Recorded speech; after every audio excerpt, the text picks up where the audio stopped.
the Raider tenets of commitment to excellence, just win, baby. Once a Raider, always a Raider.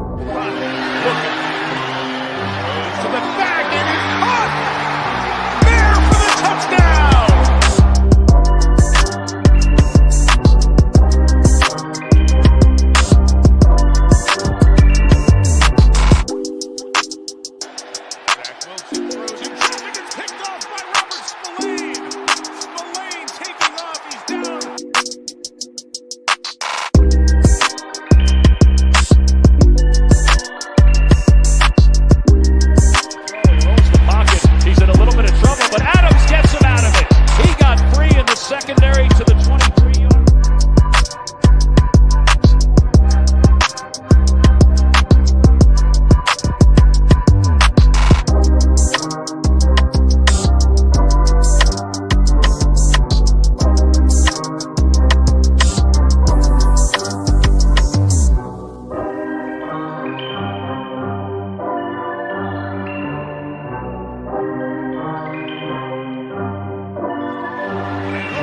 For Davante Adams, he's got it! Touchdown Raiders! Oh, a dice roll in Vegas for 6.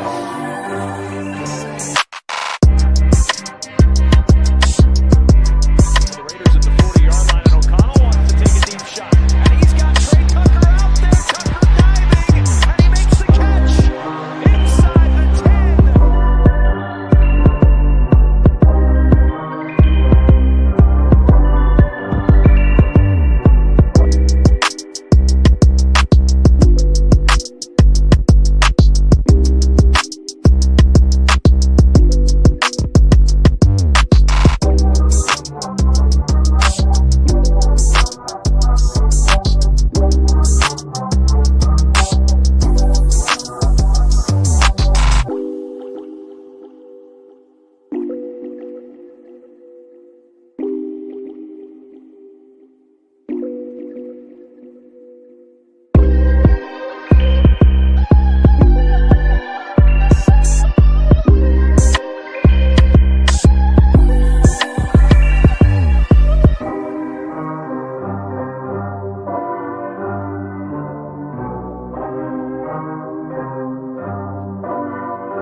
As a young guy, I had a dream that someday I would build the finest organization in professional sports. You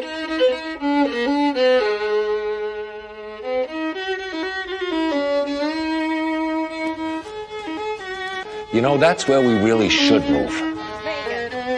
That would stick it to him. Big birthday in Vegas this year. Love Vegas. The man who became defined by 3 words was ready to make history on that day.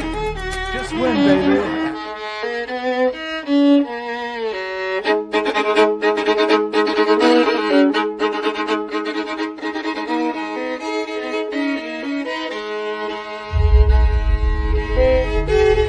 Breaking news, the Raiders have a new general manager coming. The Las Vegas Raiders are hiring John Spytek as their new general manager. Breaking news into First Take, Adam Schefter tweeted moments ago, Pete Carroll and the Raiders now have reached an agreement on a 3-year deal. Pete Carroll's the coach to go build up the Raiders. This is a great. With the 6th pick in the 2025 NFL Draft, the Las Vegas Raiders select Ashton Jeanty, running back, Boise State.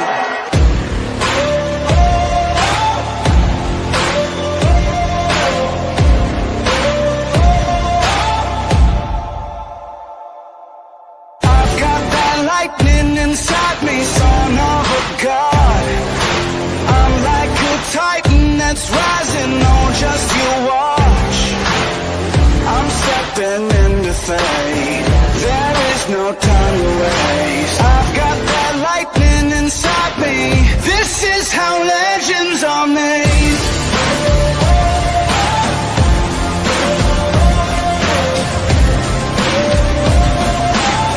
This is how legends are made.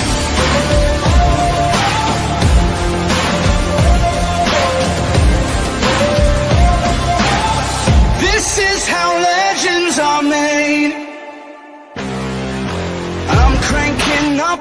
the throttle, victory is mine. Show you the harder the battle, harder I fight. I've come too far to quit. Step back, I'm going in. I'm cranking up on the throttle. This is how legends are made.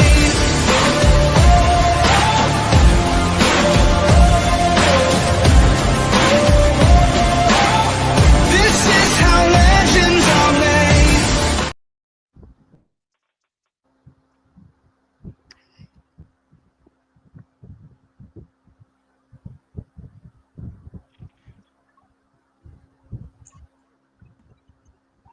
Salute Raider Nation. Appreciate y'all showing up. Salute to the chat. Salute to the mods in the chat. Salute to everybody here on the panel. Adam, Rudy, Mike, and Harvey. If you guys want to give us a shout out, feel free. What's good? First of all, let me start this thing out by saying it's the #1 Raider stunner. What? I'm glad to be here. I haven't did this in a while. I'm glad to be back. And salute, shouts out to Dustin, to Adam, to Raider Mike, and my partner in crime, Rudy, or shall I say the Rudimizer.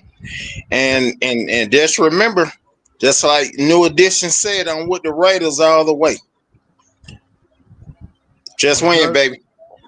Sir. What's good, Raider Nation? We all here are live, ready to cover a lot of things. This upcoming Week 1 matchup against the Patriots.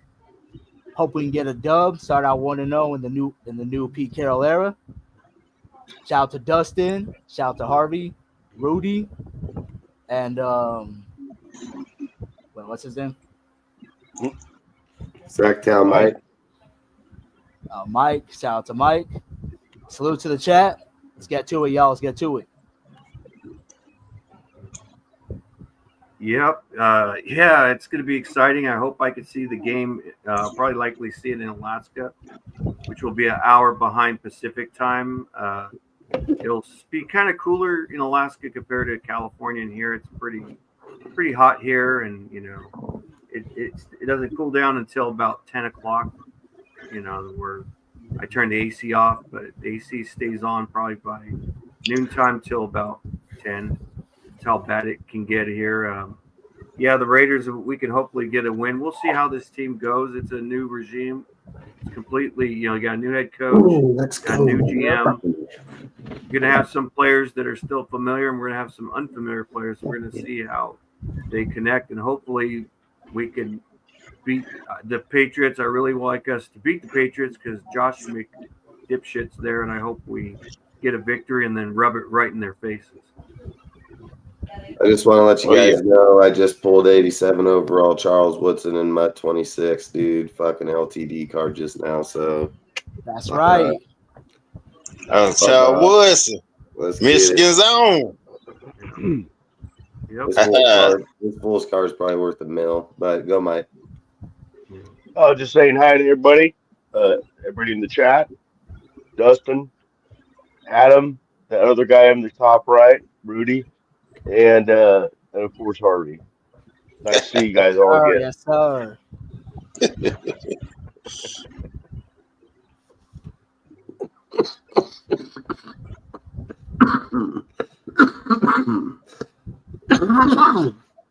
Fucking Charles card worth $1.2 million.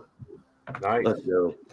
All right, so let's just hop into talking about the depth chart right now. Basically, starting players that are going to be starting. Some players will be there that we thought. Other players will be there that we never thought was going to happen. So outside of that, I think we can start going over players here. Let me pull up my other screen real quick.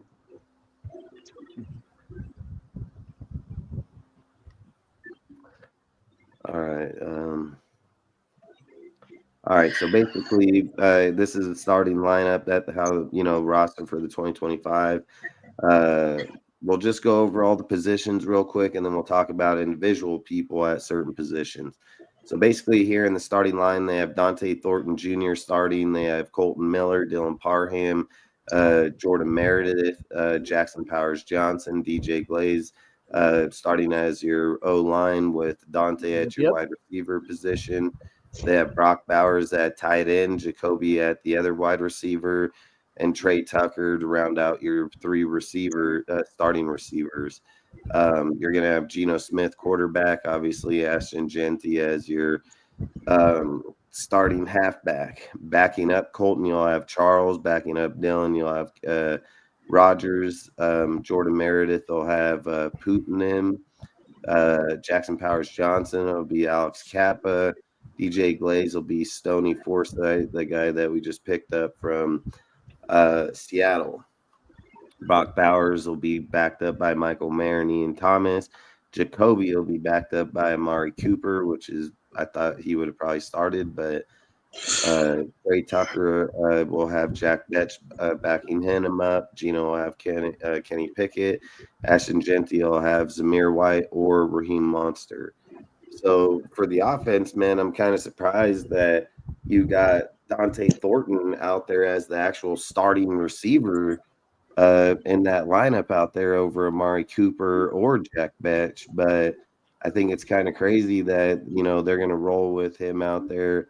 I figured he'd probably be rotational player, year one, just, getting acclimated to the system or not. To sit there and show that you have Amari Cooper on your backup squad. But I've said this and I made posts about it, that he just seems a little bit out of shape. Like he doesn't seem as quick. He's not as fast. And it can be that he didn't go through camp. It can be that, he like I've always said, like you have being in shape and then you have being in football shape, when you're out there practicing every day and you're practicing speed, your speed's fast. But when you don't go out there and practice speed every day, like in and out of your routes, your cuts, you're getting off, you tend to slow down a lot faster. So when I seen video of him being in the building in the second day, because he said the day one, he said the first day was because of the plane, this, that, the other. Then he pops up the second day and he just looks slow. And I'm not bagging on him. I'm not bagging on Coop because I like Amari Cooper. But if we're not honest about the players we have and we just dick suck individual people, then we're not doing our team no good. I've always been a big fan of Cooper, but at the same time, him coming here, it just didn't look like him in the past. And I get it, he's getting older, and I get it that, he's got a little bit more thickness on him, maybe to help blocking, or I don't have any idea. I'm not Amari Cooper, so I don't. Yeah, he's had injuries in the knees and the ankles. Yeah, that's not good, y'all. That's not good. Because just don't know what his reasons may be. But I've always said, if you're trying to make a team, you would think that you want to be in shape. You would think you want to be at your home, going to the park, going to these places. So I get the reason that he signed for $5 million. I mean, at the end of the day, if he works out, he works out. But I just think in this deal, having freaking Dante Thornton starting on our lineup, I think is just shows where they see Amari Cooper at the moment and where they see Dante Thornton. They want Thornton to stretch the field, and they'll use Amari Cooper and them as possession catchers probably underneath this year. So, and don't get me wrong, Amari's a big, been a good player in his career. He does have a lot of drops, but Amari does come up with big catches too at the end of the day. So you can most definitely see Amari Cooper going deep every now and again if everybody's on Thornton, because he is getting off his protection. But I've always said this too. You can be fast, you can be tall, but if you're playing against, veteran corners, they know how to jam dudes like this. They know how to get in dudes' faces like this. He's not the first player that's touched the field in his diameter, dynamics, speed, height, or any of those things. There's been numerous players that's been here like that. And I'm not saying for the Raiders, but I'm just saying in the NFL in general. I've always said NFL schemes for individual players. That's just how the game's always been. So I think at the end of the day, I'm hoping for the best for him to go out there, but I hope it's more using him, get a diversion, get out there, get off of somebody, bring people towards him so other people can get open and him get a, the occasional deep ball. I've said guys like them don't have to have 50 passes to them a year. They can get 25 if they're getting 20 yards per catch. I mean, they're putting up 500 yards. So, and I'm not saying that was math. I'm just saying in general, they can be putting up about 500-600 yards. So like I said, I like that Thornton's on there and Trey Tucker and Jacoby, and I like how we have Amari Cooper and Betch backing them up. I mean, I think it's pretty good, solid receiving core. If we've looked at ours in the past, I think it's been pretty shaky and player wise, but I don't know. I really like this squad on the offense, but what do you guys think?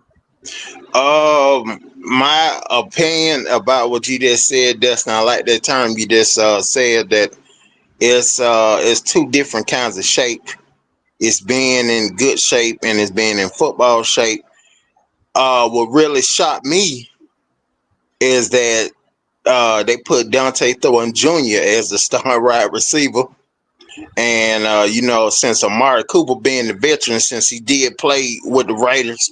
But just like you said, man, when I saw that interview of his, looked like the man was gassed. He came in, breathing all heavy.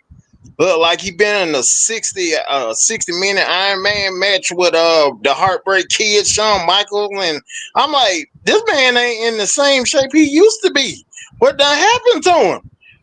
Because y'all know the last player that we had that wasn't in shape, he turned out to be the biggest bust that that was ever in Raiders court and Raiders history. Y'all know he went to LSU. I ain't got to say his name. Y'all know what I'm talking about.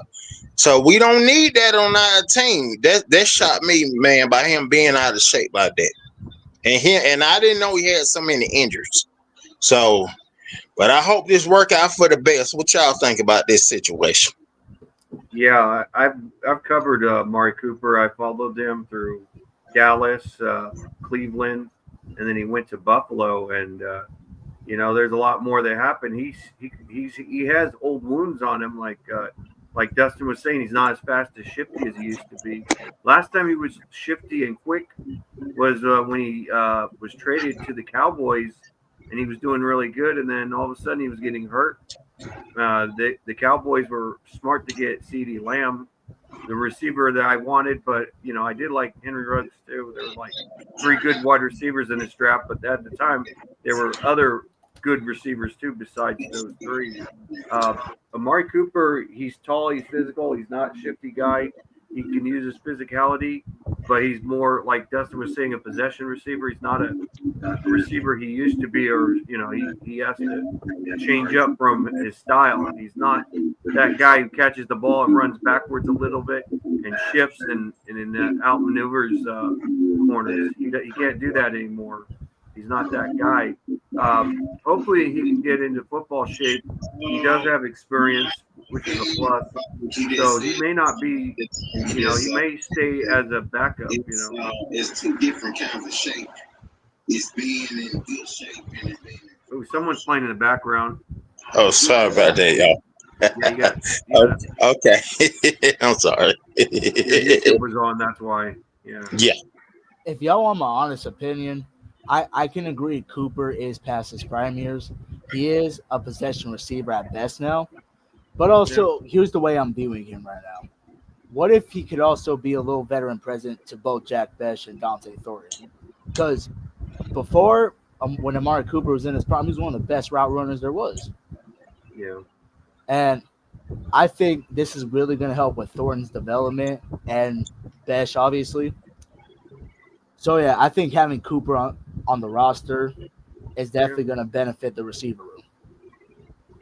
Yeah, I do agree with you there of a mentoring. He can mentor Thornton and Bech. No, yeah, definitely.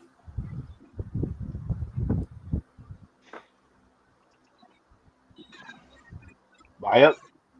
Yeah. The Dante Thornton thing kind of surprises me a little bit, being him being the starter. But I do think they did throw him a lot of passes in the preseason games. And he dropped a couple, but he made some really good catches too. But as a distraction too, with that speed, they're going to have to respect that speed unless they're going to play bump and run on them. If they're playing zone, and I don't think he's going to get all this double coverage and stuff too, because they're going to have to worry about Jacoby and Trey Tucker, you know. So it kind of surprises me in some ways, but in other ways it doesn't surprise me too much. Just to have that out there, you know, as a deep threat, another deep threat that you got to worry about, think about, and his downfield blocking, too, and even on run blocking. He's a good run blocker, and he's a good pass blocker too. When somebody else catches the ball, he's making blocks. He'll throw somebody on their back, So we'll see on Sunday, but I just thought that was just yeah. We definitely gonna see. We definitely gonna see what Amari Cooper all about. And not to mention, Thornton might be having to go against Christian Gonzalez, which is gonna be a true test for him. Yeah, if he's back by then. Hey, I'll tell you like this: there's not a team this year in 17 games that are not gonna not pay attention to where Thornton's at. It's just guaranteed facts. And when you have guys like Thornton, Trey Tucker on the field at one time, it doesn't matter who you put out there after that, because you got two dudes that can fucking just straight burn you, dude. I mean, most teams are lucky to have one, and this team's got two literally on the same team in the same year. And not only that, you have one guy that's coming into his development, and the other guy, which is very true, he has yet to play in the NFL. He can get jammed by any, veteran corner out here. That's also the true testament of who he's going to be within our organization or the NFL going forward. A lot of people say the things about, other type of players that's come into the league. When everybody comes here, unless you're just this outside the bubble player where you just that exceptional, everybody's going to get judged until proven, and that's just how the NFL is, and that's how it should be. I think the thing I think about is like when I made the post about watching that practice, and it's just like I've said, Amari Cooper's been in the league for 10 years. He's had to be here for like 10 years at least, 9 or 10 years. And if they're taking a player of his stature that just came from Josh Allen's, trying to help a team, can still go out there and make big plays. I mean, Amari Cooper made that turnaround catch in the end zone with the Bills just last year. So he still has the big play capability, but they're starting, Dante Thornton over him. And that's a 4th-round pick, first-year player. So it kind of backs up what I was thinking is just Coop will be a reliable player as the year goes on, and there's nothing saying that Coop don't move up in that role and Thornton move down in that role. There's absolutely nothing saying that. Where I think the team looks at it right now is they are just valuing probably where Thornton is as a player right now versus Cooper. And I think if you're a player like Cooper and you come on the presser and say like, hey, I have unfinished business, this, that, the other, you would want him to, push for that spot, in my personal opinion, because he feels he's the better player. So, and I'm not going to lie, if he pushes for that spot, it's going to probably end up coming back on Jacoby. And I've said it, just be careful that other players don't start performing Jacoby where they don't need him and trade him by the end of the season. Like I've said, we're almost at a point with Jacoby where if you're giving him a contract, you're going to pay him a big contract, 2 years, 3 years. I don't care what they decide. I mean, if you're looking over $20 million, I like the guy, but he's not over $20 million receiver, and he can go out there and show that he's the one, But the only thing, like, this is probably where I would be like the Raiders. Like, if you want me to pay you $25 million a year, go out there and get me fucking 8 touchdowns or 10 touchdowns. Then I wouldn't have a problem paying you. But if we're just sitting here saying, like, man, in your whole fucking career, you've had 1 year with 8, which was with us, even with shit for quarterback still, and then he comes over and has a 4 on 1,000 yards. I mean, there's a massive drop off with other hiking in yards. I've said yards are overinflated these days, especially if you're just a fucking open field catch player. It's just they're gonna come to you if you just keep getting the ball. You know, like if a player gets fucking 100 fucking passes, you need 10 fucking yards. You know, like Exactly. it's not that fucking hard to get that in 17 games. Like I think a lot of people think when you're looking at yardage these days, like it's this massive deal. It's not. Just do the fucking math on the fucking games. It's not really that much. It's just depending on it. 10 receptions. Are you getting how many receptions per game are you fucking receiving? You know, but either way, at the end of the day, I've said this even on the previous live that I think the Raiders would most definitely like the fact that Amari Cooper fucking comes out of his, you know, fucking slouch. He reminds me of like Debo, literally, but outside of it. And I mean, like demeanor wise, of how they just look fucking, they just don't look good when they came in. But Debo stepped it back up in Washington, and I'm hoping that Coop does too. But I'm just saying, at the end of the day, this would be a bad look on Jacoby because Jacoby wants this fucking big contract, few years. Yeah. And let's say Amari comes out there, they're paying him $5 fucking million. You know, Jacoby don't like that. If you're paying him and then you're paying Tucker and you're paying Thornton, you know what, $2 million best with both of them on the field, you know, like you're only spending $8 million damn dollars there. And let's say we're giving Coop 10. If we're giving Coop 10, we're still only paying $12 million, not $25 million, you know. So I've said it, like Jacoby's gonna want to play outside his numbers to get the fucking money and get the contract. If a Coop comes on and let's say he has 8 touchdowns this year, he puts up 800-900 yards. You don't even got to put up 1,000. I mean, the value's in the touchdowns. I've always said touchdowns is what wins you games. That's how you win games. Yes. Preach, Destin. Preach. Yeah, I mean, I just say if you're not putting points in the end zone, you're not winning games. It's just a fact. It's a factual fact. So, but and by all these other players, I like the roster. I like the players. I like what we have as of right now. So going into New England, if we're looking at the receiving core and how we're looking, I'm perfectly okay with it. And by all these other players, you know, the wide receivers getting paid money. This is gonna add more fuel to the fire to have Jacoby Myers saying, "Oh, look, I got to step up my game. I got to step up my game." I think it forces everybody to step up their game. Not exactly. Exactly. You're hoping that Jacoby does it because then he earns it. But right. I said this even in the last live when we were on, is like our offense is good already.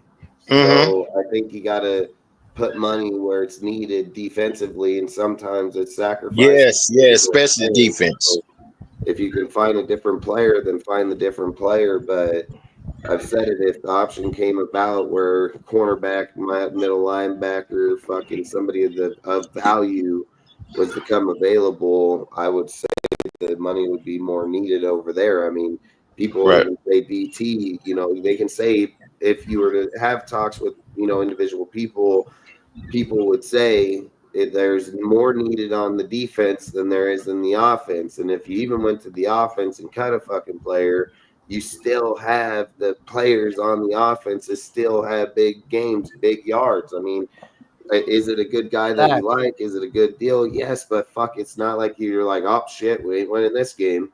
You still have multiple attack players, not just 1 or 2. You're fucking talking 4.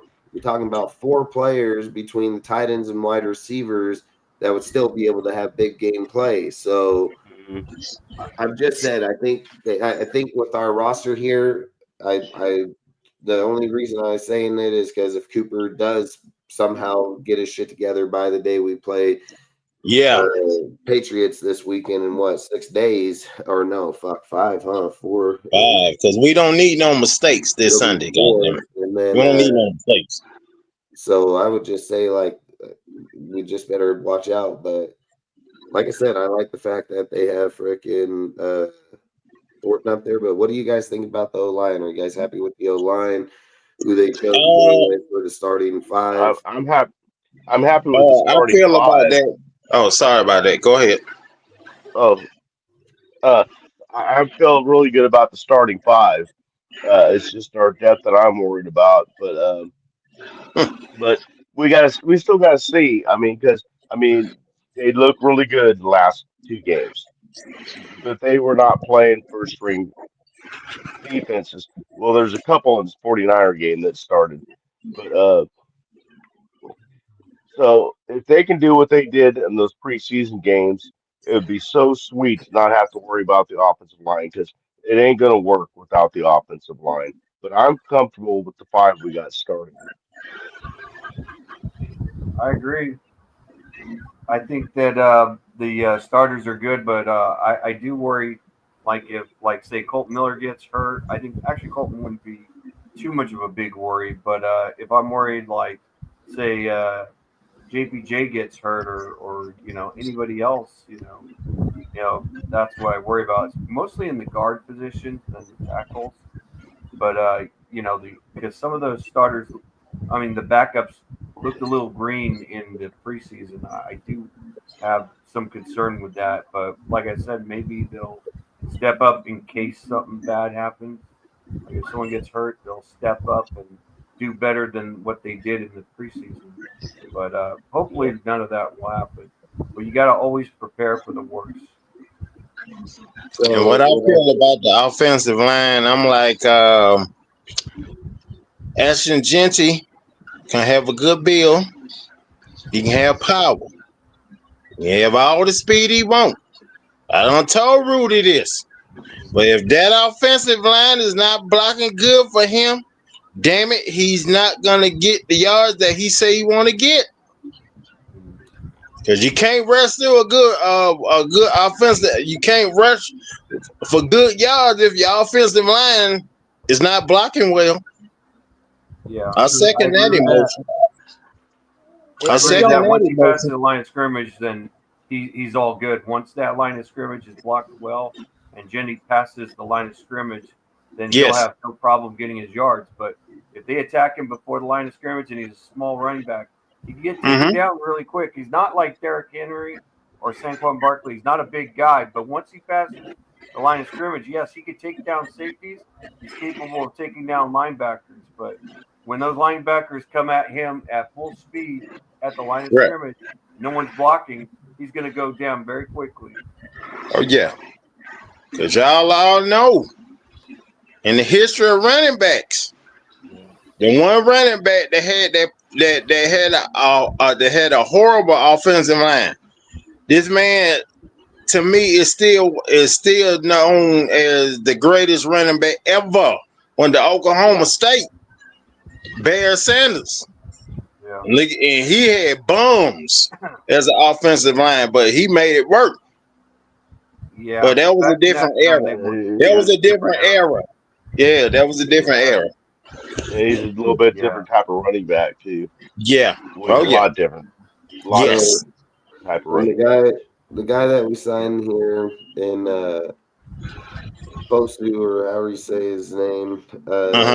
When I posted this post on this guy, a lot of people said that this guy sucked.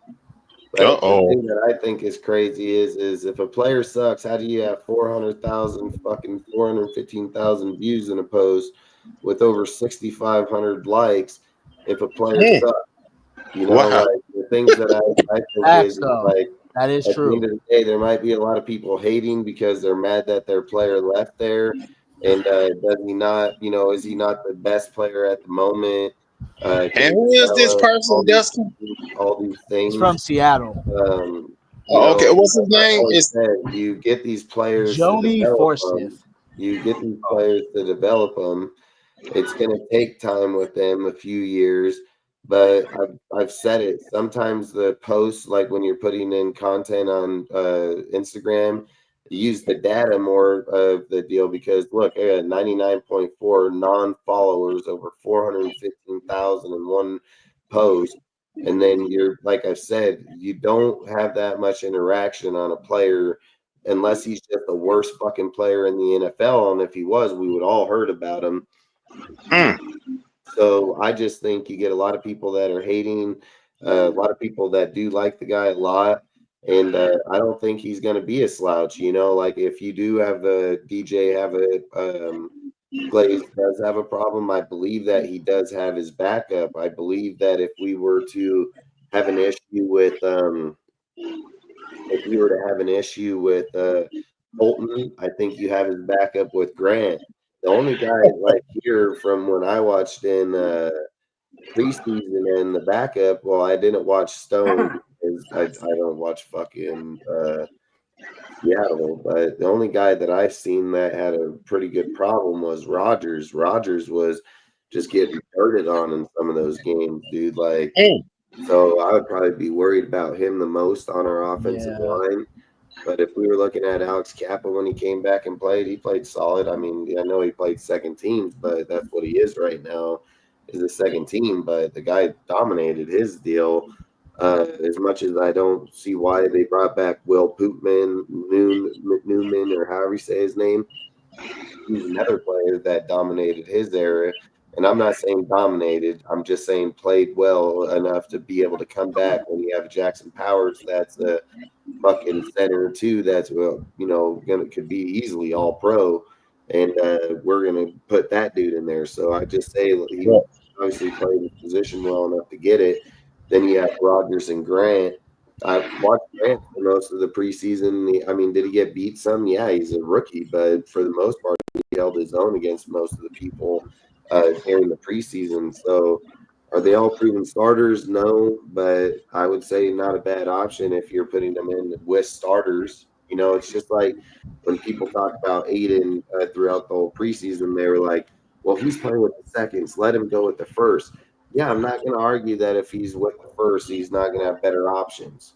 So I would just say a lot of times if you have good options on the offensive line and you're going to substitute one of these guys like Grant, Cap, maybe Stone, I think he may have a better option to the transition versus going in on a shitty line. So I'm not going to say we have the worst backups, but I'm not going to say they're not, decently good either. I think it, like I've said, if the O-line or any starting player, well, I mean, I don't know, because I just got to see more of Zamir, because Zamir looked way better in this preseason than he did under Luke Getsy. Yes, he did. You got Monster that's been average 5 yards the whole preseason every time he touched the ball. I mean, you got Dylan Olave that's probably not going to be in there, fuck if at all.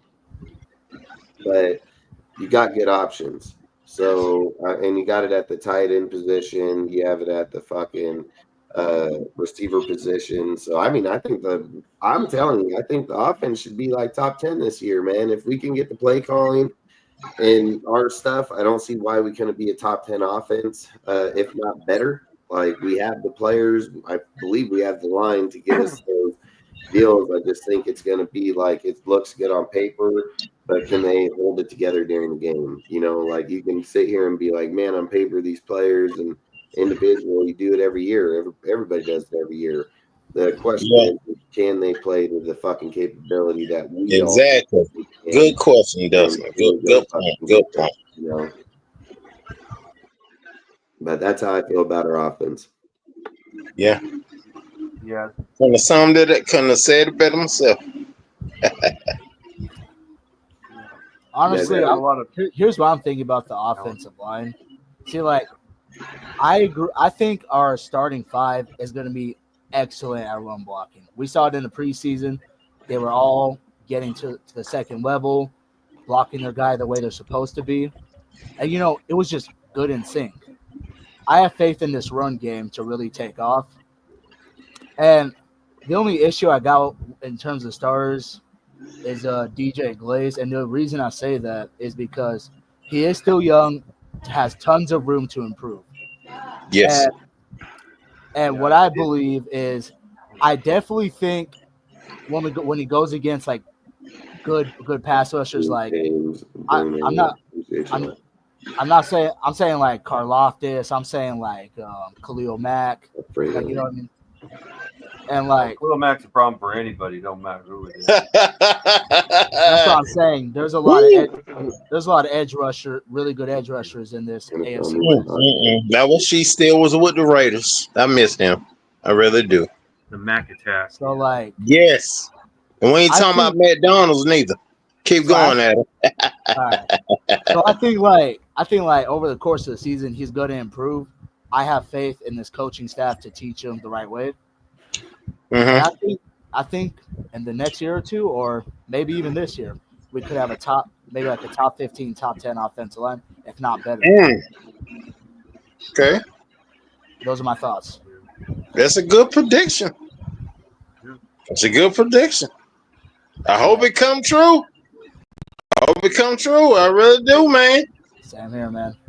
Because we haven't had a top 10 offensive line since what, 2002 or 2000? What now? 2016, we had an amazing line. 26, yeah. Rudy was telling me about that. 2016, yeah. Now the offensive line was fucking amazing, bro. Yes, it was. We had it multiple years under Gruden when they first got here. Right. The 2020 offensive line, when healthy, Rodney was going to Hudson, be Gabe, top 5. Jackson, fucking all them dudes over there on that line at that time. Oh yeah, but I told Dustin this. I mean, I'm telling you this, Dustin, and I told Rudy this. I remember every time I used to play Madden NFL '94 on Sega Genesis. I remember I used to go against the Dallas Cowboys. You know how man used to give his commentary, right? Tell all his scouting report. He used to say the Dallas Cowboys had the heaviest offensive line in the NFL. We need to have that. We need to have that. And then Rudy told me, I think he said it was the Philadelphia Eagles had the heaviest offensive line in the NFL. Right, Rudy? That was just the average 335 pounds. Yeah. The Cowboys did have theirs for years. Yeah. And then the Lions came out of nowhere. Yeah, exactly. Right? Yeah. A lot of fat boys going on there. Like, bro, Yeah. Hey, look, you said a lot of fat boys.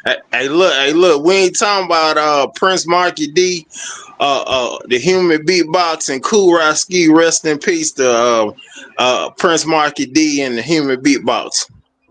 Yeah, man, we ain't talking about them fat boys neither. All you can eat. What y'all know about Crush Groove?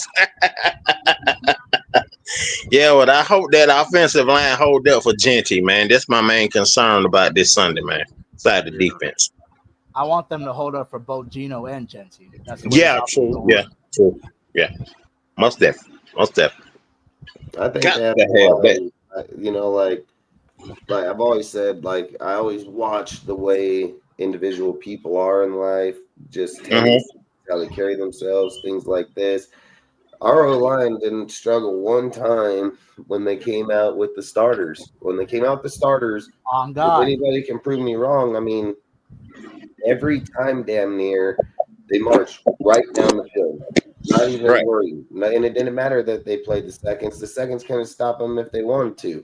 You know, you look at plays like Genty being in those cuts. He did it 2 games in a row where he just leveled motherfuckers, took the life out of them, just fucking hit them so hard, dude. It just fucking their soul. It was like on the Avengers when Hulk went to get the fucking stone to go fucking, return Doctor Strange's deal. And she just pulls the fucking soul out of them, you know, like. Yeah. Damn, man, do you realize you just described how Shane Zoon used to pull fighter souls out of Mortal Kombat fighters? Yeah, I just think like when you're looking at certain aspects of our team, our players, Geno played even under pressure, moving around in the backfield. Had a lot of different things that's happened. Where when the starters come in, they're going to be able to still do the same things. And I've said, like, if the O-line was only getting behind, let's just say like Genty when he got the ball, every time he was getting sacked behind the line, but he didn't. He had fucking pretty good yardage. I even said, like, in the one game, he had 33 yards, a touchdown, and I've said, if you did 33 even by 3, it's going to be 99. You know what I mean? So it's not like his yards would have been bad through 4 quarters. That would be through 3 quarters. You know what I mean? So I would say like Genty is going to be a pretty good player this year. This kid ran for 200 plus yards per game in college. And are we sitting here saying like, oh, he played in college and, he didn't play against NFL? Yeah, I'll never argue that. The thing I would say is like, he's 100 yards ahead of any motherfucker coming into the NFL out of college.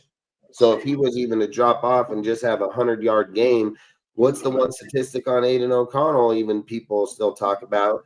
He's like fucking 7-1 as a starter with a halfback that goes over 100 yards. I mean, your game depends on the players you have around you. And if you're getting your halfback, Genty, in his first year running behind this line, he's going to that guy's going to help us win those games. And I would just say, like, if we were to go back and watch the Niners game, the Cardinals game, like Genty sees holes, dude. Like he's not blind by his mask and his vision. Like Genty can be heading fucking eastbound and fucking see a hole open up northbound back on the fucking westbound side, and he can fucking just take it, dude. Like the kid is only gonna need people to just push players, like is he gonna go out there and have every big play be 100 yards or every big play is going to be 20 yards? No. But the problem is that if he cuts back on dudes that are pushing fucking eastbound, like he's fucking running out in a fucking toss and all these dudes are crushing the fucking lane, and he does pull some Barry Sanders type shit where he stops and fucking cuts back on the inside, picks up one tackle from a guard that may be tripping or falling, and he fucking takes off for 80-yard fucking touchdown. That's what Genty brings to you. So does he need the greatest line? No, it would help, but he has the play capability most definitely to fucking catch gaps, dude, that are opening when he's running fucking by, and he'll turn around and just fucking run right into it. So I think when you got a guy like Genty and you see those first few games, only a first few plays, it's not like we watched the guy for 4 quarters get into his zone, his way that he looks at the game. The guy literally has to make a transition from college, come into the NFL, run behind. He made a transition. In behind. He doesn't know a lot of the fucking deals that's happening at this deal, but he picked it up right away. So I would just say you watch Genty over 17 games this year, and he has a line that can just protect for him for a few seconds. I mean, I don't see how you stop this guy. Like, if I'm just being honest, like, and then the minute he starts keeping defenses honest because of his run game, it's going to open up such a crazy deal because people are like, yeah, you don't have to double team Devontae or Thornton. You're right. But if you don't fucking pay attention with the safety over the top of covering your corner, like when you have to watch the halfback in the backfield now because he just run all over you, but he can still catch. Then you got fucking Bowers out there, and then you got Trey and Jacoby, zero drop, possession catch guy, fucking, you become a very dangerous team. Most teams, when you look at them, they're barely lucky if they have a linebacker that's proven. They're barely lucky if they have a corner that's one corner proven, not fucking 3 of them. It's not. You're going to go out there and face teams like the Eagles and the fucking Redskins that do have that consistency, but not every team out there has that, So our team can be very dangerous as long as Chip Kelly don't fucking fold out here like fucking a lot of these college teams did this weekend, especially like Bill over there just getting his ass handed to by TCU. So I would just say, like, we need to have good play calling in order to make this offense work. And I think with all the players, the ways you can scheme them, lost, not lost, player coming, player not coming, like you got so many options here, like so many. Oh God. Yeah.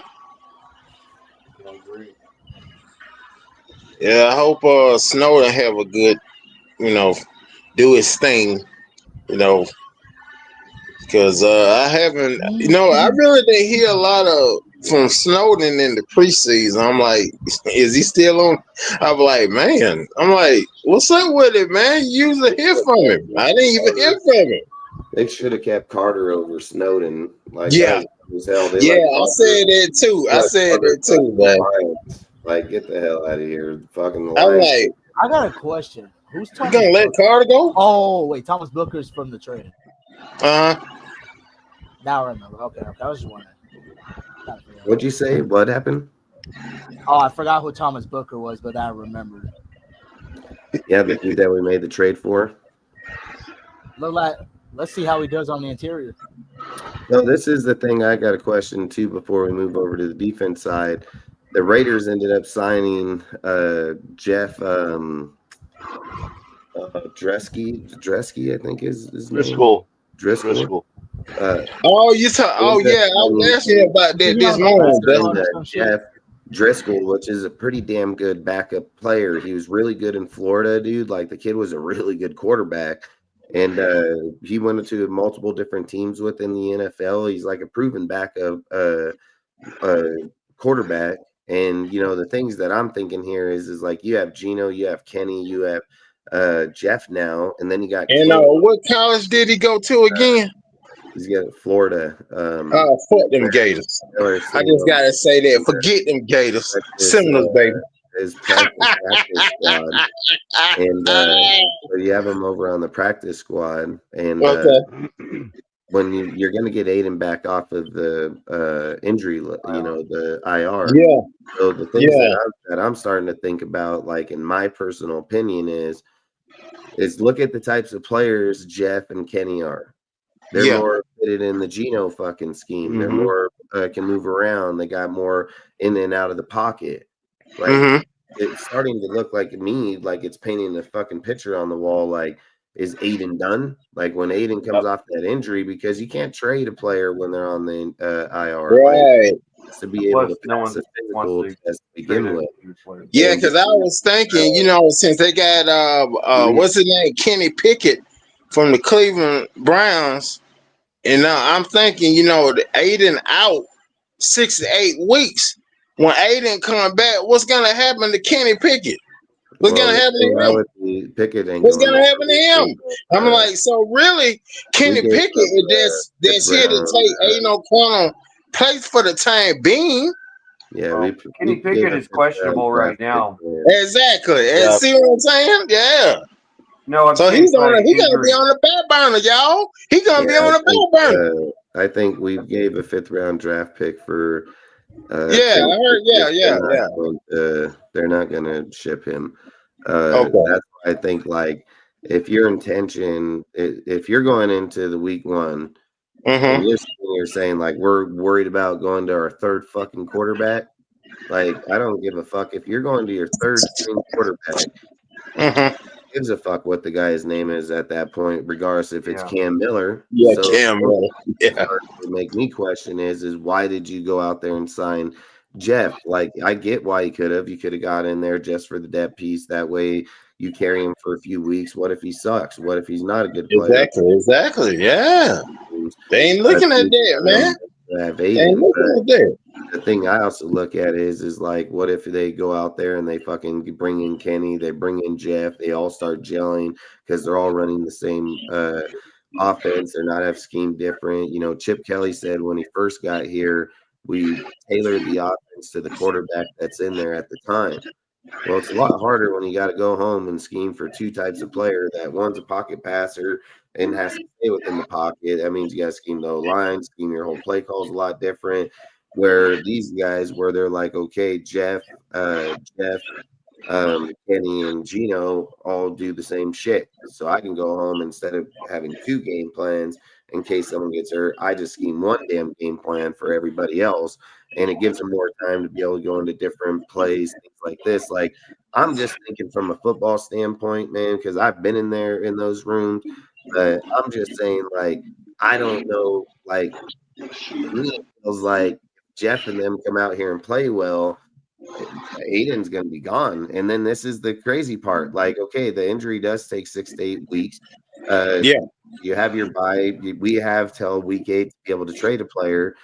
The timeline would match for Aiden to be 1 week before the deadline on week 8, which is where everybody in the there. At the same time, that would mean Aiden has to want to work to get healthy. Yep, that's right. You're not gonna sit there and say like, "Oh man." But the question is he gonna be the same once he come back? Nobody ain't looking at that, man. I mean, like, he didn't look the same coming in here. Yes. But this I'm is like, in what I that would say. preseason, that man was throwing interceptions like homework, man. I'm like, what the hell is this? I just would say, like, if he's to go make it on a team, like, in Mhm. all honesty, back up to Andy Reid's team, or a fucking, goes to the freaking Rams, goes to the Niners. If he goes to a quarterback team where Right. their OC tailors to that quarterback for real, then he Mhm. would probably have a good career. Like, I would not argue it, but to me, I think they're looking to go in a different deal, because I'm just wondering why you keep on bringing, like, I wouldn't have brought in the other quarterback. Not only that, I think we cut like fucking Taylor, fucking the dude from what was it, Army, right? Fucking why am I forgetting the safety? Fucking McCollum? No, we fucking cut Trey Taylor. Trey Taylor. We cut Trey Yeah, Taylor. Trey Taylor. And we went and signed a fucking quarterback. They were like, oh, yo, let me go get another safety. They were like, Then just let me add another thing about Aiden O'Connell. Pete Carroll was Pete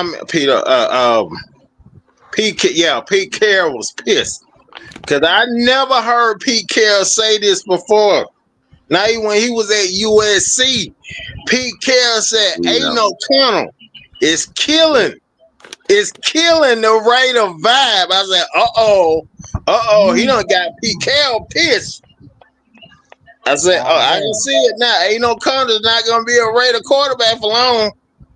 Pete Carroll is pissed. He got hurt because he wasn't blocked properly. And when it comes to pocket quarterbacks, that interior starts closing in on him, and this is any pocket quarterback. They don't do well like that. Exactly. I mean, but you can't put that blame all on Aiden. The blame goes on the offensive line coach, and it's on the offensive spectrum. So it was when he was in the backups, he struggled with the backups a little bit more. But it was starters, he looked like he was a superstar. But then, we saw Cam Miller play, and then look what happened to him. Scrambling quarterback, and he got sacked. He threw an interception. That's where I agreed with Mike that we got to worry about them backup offensive line. And like I said, if Aiden doesn't have to have the perfect offensive line. He just needs decent protection. When he had decent protection, he threw first downs like crazy past 10 yards like it was nothing, But then when he was a second string, he looked like a different quarterback, and then that's the old line telling you that. And he got his wrist fractured because of that, Yeah, you can't rely on a pocket for so long. Well, pocket quarterbacks, that's the way it is. I can tell you any other quarterback that was like that. Tom Brady, like when he was with the Patriots, when it was his last year, he struggled a lot. He led the NFL with most intentional grounding, most incomplete passes, and it was because of he had no weapons around him. He had less weapons. That O-line wasn't that great. I mean, it was usually really great, but not that great. Yes, he struggled like a fat kid in a candy store. That just tells you that it's not always the quarterback. And I don't like Tom Brady. I'll be honest with you. I never liked him. But if he gets good protection, that tall drink of water can easily see over the line. Yeah, he can throw the ball, but he may not have the greatest arm, but he's smart about it. But when you don't have wide receivers that run their routes right and everything, he struggled. He went to Tampa and they had superstar wide receivers. And you saw how great he played with Tampa. He ended up winning himself a 7th ring. Yeah.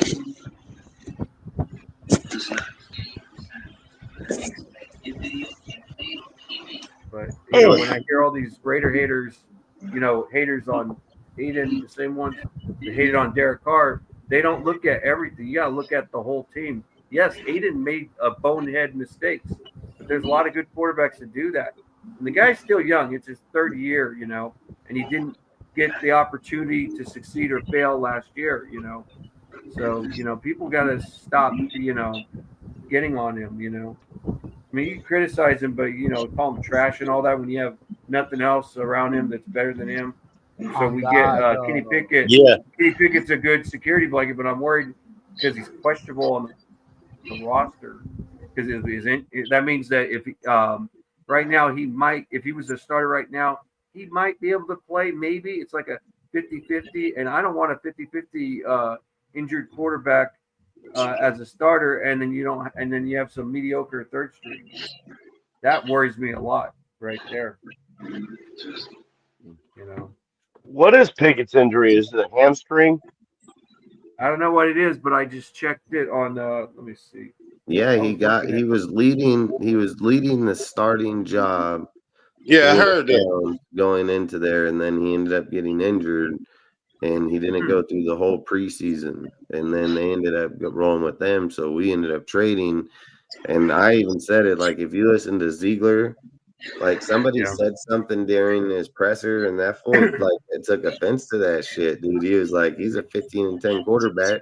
He's like, straight instantly. I was like, oh shit. He's won. He knows how to win. He's like, he just hasn't been given the chance. He's like, if you look at his flow, play style, all these things, I was just like, man, like, you can just see, like, what if one of these, like, I'm not saying Jeff, I'm just saying, like, Pickett was a first round pick just a few years ago. You know what I mean? And then, like, he's been having to compete behind, but what if they're like, hey, just stay behind this dude, fucking season yourself for a year or two in Chip's offense, and then let's see where it goes. The kid's gonna still be young, and he could still be a good quarterback, but I've said it, like, he's a 15-14 touchdown to interception ratio. Does he have 5 extra wins versus losses? Yeah, but I'd also say, like, you're on the Pittsburgh Steelers, bud, and the fucking Eagles. Like, I would hope that you're able to get wins with, those type of teams if you have to come in and take over. So I don't know. I've always said we're not those type of teams, so we got to be kind of careful. We don't build quarterbacks. We don't better with that shit, but 49ers would be a good build. Kelly.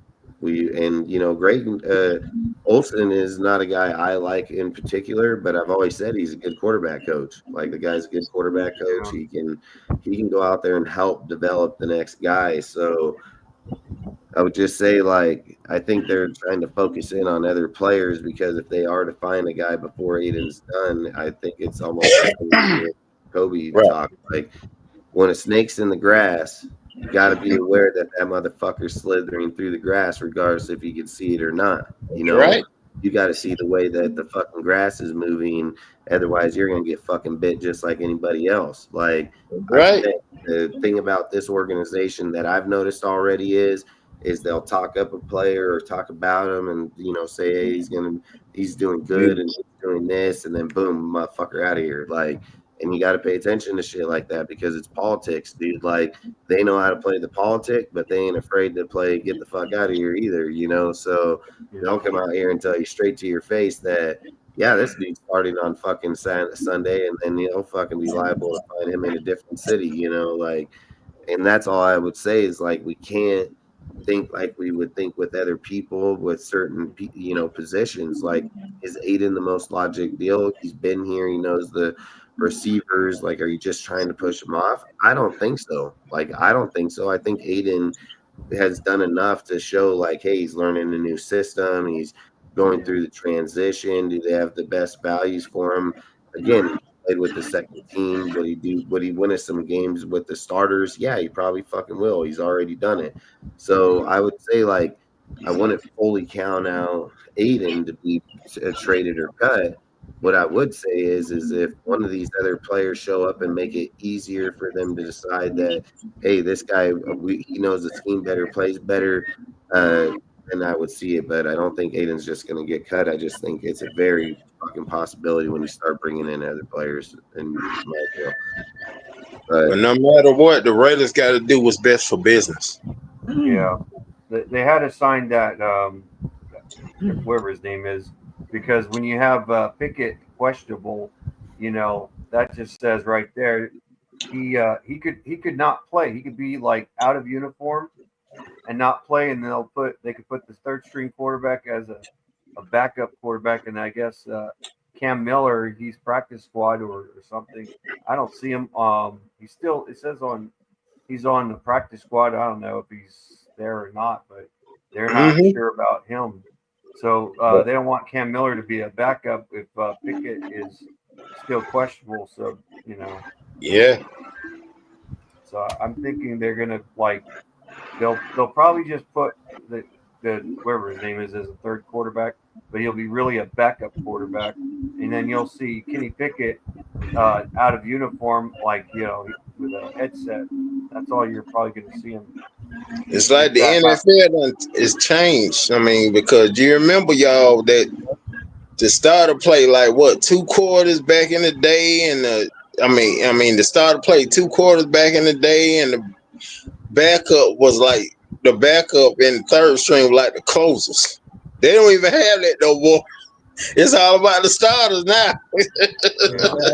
All about the starting quarterback now. It's like the only, it's like the only time that the backup quarterback got to get some playing time if the starting quarterback go out with a season-ending injury. Hey, back in the day, they used to lock hands and clothesline your fucking That's ass. what I'm talking about, man. Shit, the defense used to play defense. The referees let them boys play defense, man. They can't do nothing on defense now. You get coughed in, get coughed out. I'm like, damn, what can you do, man? Just like you said, Harvey, these DBs don't play like they used to. No. It's like I'm watching flag football on Sundays, man. You're right, Harvey. It's crazy. It's crazy. You got to put your body into ankle the tackle anymore either.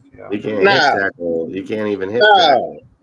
Oh, man. You can ankle tackle, but you can't hip drop tackle. Yeah.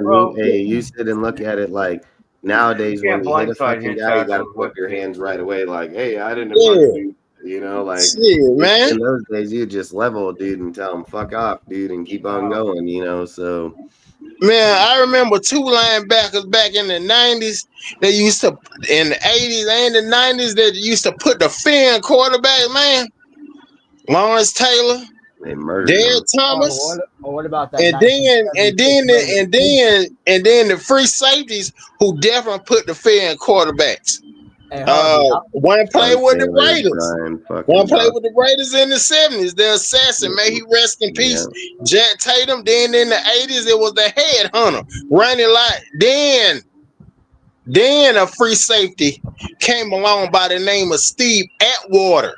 Played with the Denver Donkeys. After he laid that hit on the Nigerian Nightmare. Christian Okoye, you never heard from Christian Okoye again. That's what NFL football is football. I don't know what it's flag football today, y'all. He's related. Another guy that was a hard hitter on the Raiders, and rest in peace to him. That was Eric Turner, who was a former the way I have to Cleveland coach Brown. my Then kids he went to in the football is that they unchanged they it. can't basically hit stick anymore. Yeah. Steve Atwater is related to Jeremy Chin. What? Yeah. Wow. Learn something new every day. Like I didn't even know that Rudy was telling me that Marshawn Lynch is cousins with who you say he was cousin with, Rudy? Jamarcus Russell. I told Rudy, I said, hey, look, Adam, I told Rudy, I said, please don't tell nobody that. I said, please don't tell nobody that. Yeah, Devin White and Rashawn Richardson are cousins too. Nobody knew that Aaron Banks and Aaron Banks. Nobody knew that Aaron Brooks and Michael Vick were cousins. Yeah, there's a lot of people that come in here, different deals that are related all the time. Yeah. Well, let's move into the defense. So let's talk about the defense, man. So on the defensive side, we got Max Crosby starting at DN, Thomas Booker, Adam Butler at DTs, which is crazy because Thomas was never up there in the starting, and he obviously took over fucking Futo and Johan at that position, which is pretty cool. I mean, like I said, people like Lane Lane basically said that Lane Johnson for the Eagles, when they traded for him, said that Thomas Booker is an all-pro DT, and he was just suffocated behind the line because of all the players that were there, that were pretty good that were playing in front of him. But they believe Thomas Booker is going to be an all-pro player. And you just think about it. We traded for him. We played with the 2s and 3s dude, and then come day to start, he becomes a starter. So I think it's just crazy how, like you said, you put in that work, man, and it shows up. You're going to be able to go in there. So I think, like, looking at that front with Malcolm, I mean, I think that's a pretty goddamn good front right there. I've said the injuries could probably hurt us and don't get me wrong, Johan played pretty damn good the whole time. So I'm absolutely not sitting here saying, like, oh, man, JJ Pegas and Hemingway, both of them showed fucking that they can play really good. To be this far down the lineup and be able to get seasoned and go to the games and be able to hear the plays and see all the stuff and go in every now and again, like, I think that's going to be huge for Pegas and Hemingway. And I think in the next year or so, you can see them easily pop up and be really good. I've said the problem with most players in the NFL is they don't get the time to sit behind good players and be able to develop. And I think in this case, some people would sit here and say, like, hey, this isn't the greatest DT, this, that. Yeah, of course, everybody wants 99, everything. The greatest player, greatest person that's played the position. But it's true. That's not the reality of the game. You have to have average players, and I think the way that this DT set up here with Butler and Thomas and even Fotu and Johan, like, you have a really good rotation in here. And then even if something was to happen, Pegas showed that he can play with good energy in the preseason, and so did Hemingway. So I would say I don't think we're going to be hurting that bad. We got Malcolm Kuntz over here, man, getting backed up by Charles Snowden. I wish it was I wish it was Andre Carter II. I would have rather had him over Snowden. I've said it. This guy, he's probably going to get suspended for 3 games because of him having DUI and being drunk. Tyree backing up Max Crosby. I mean, that's crazy as hell too. And I hope it works out over there for him. Like, it's not like he's ever going to see the field because Mac plays every fucking snap. Oh yeah. But they might also use Tyree on nickel. Yeah, he'll play DT.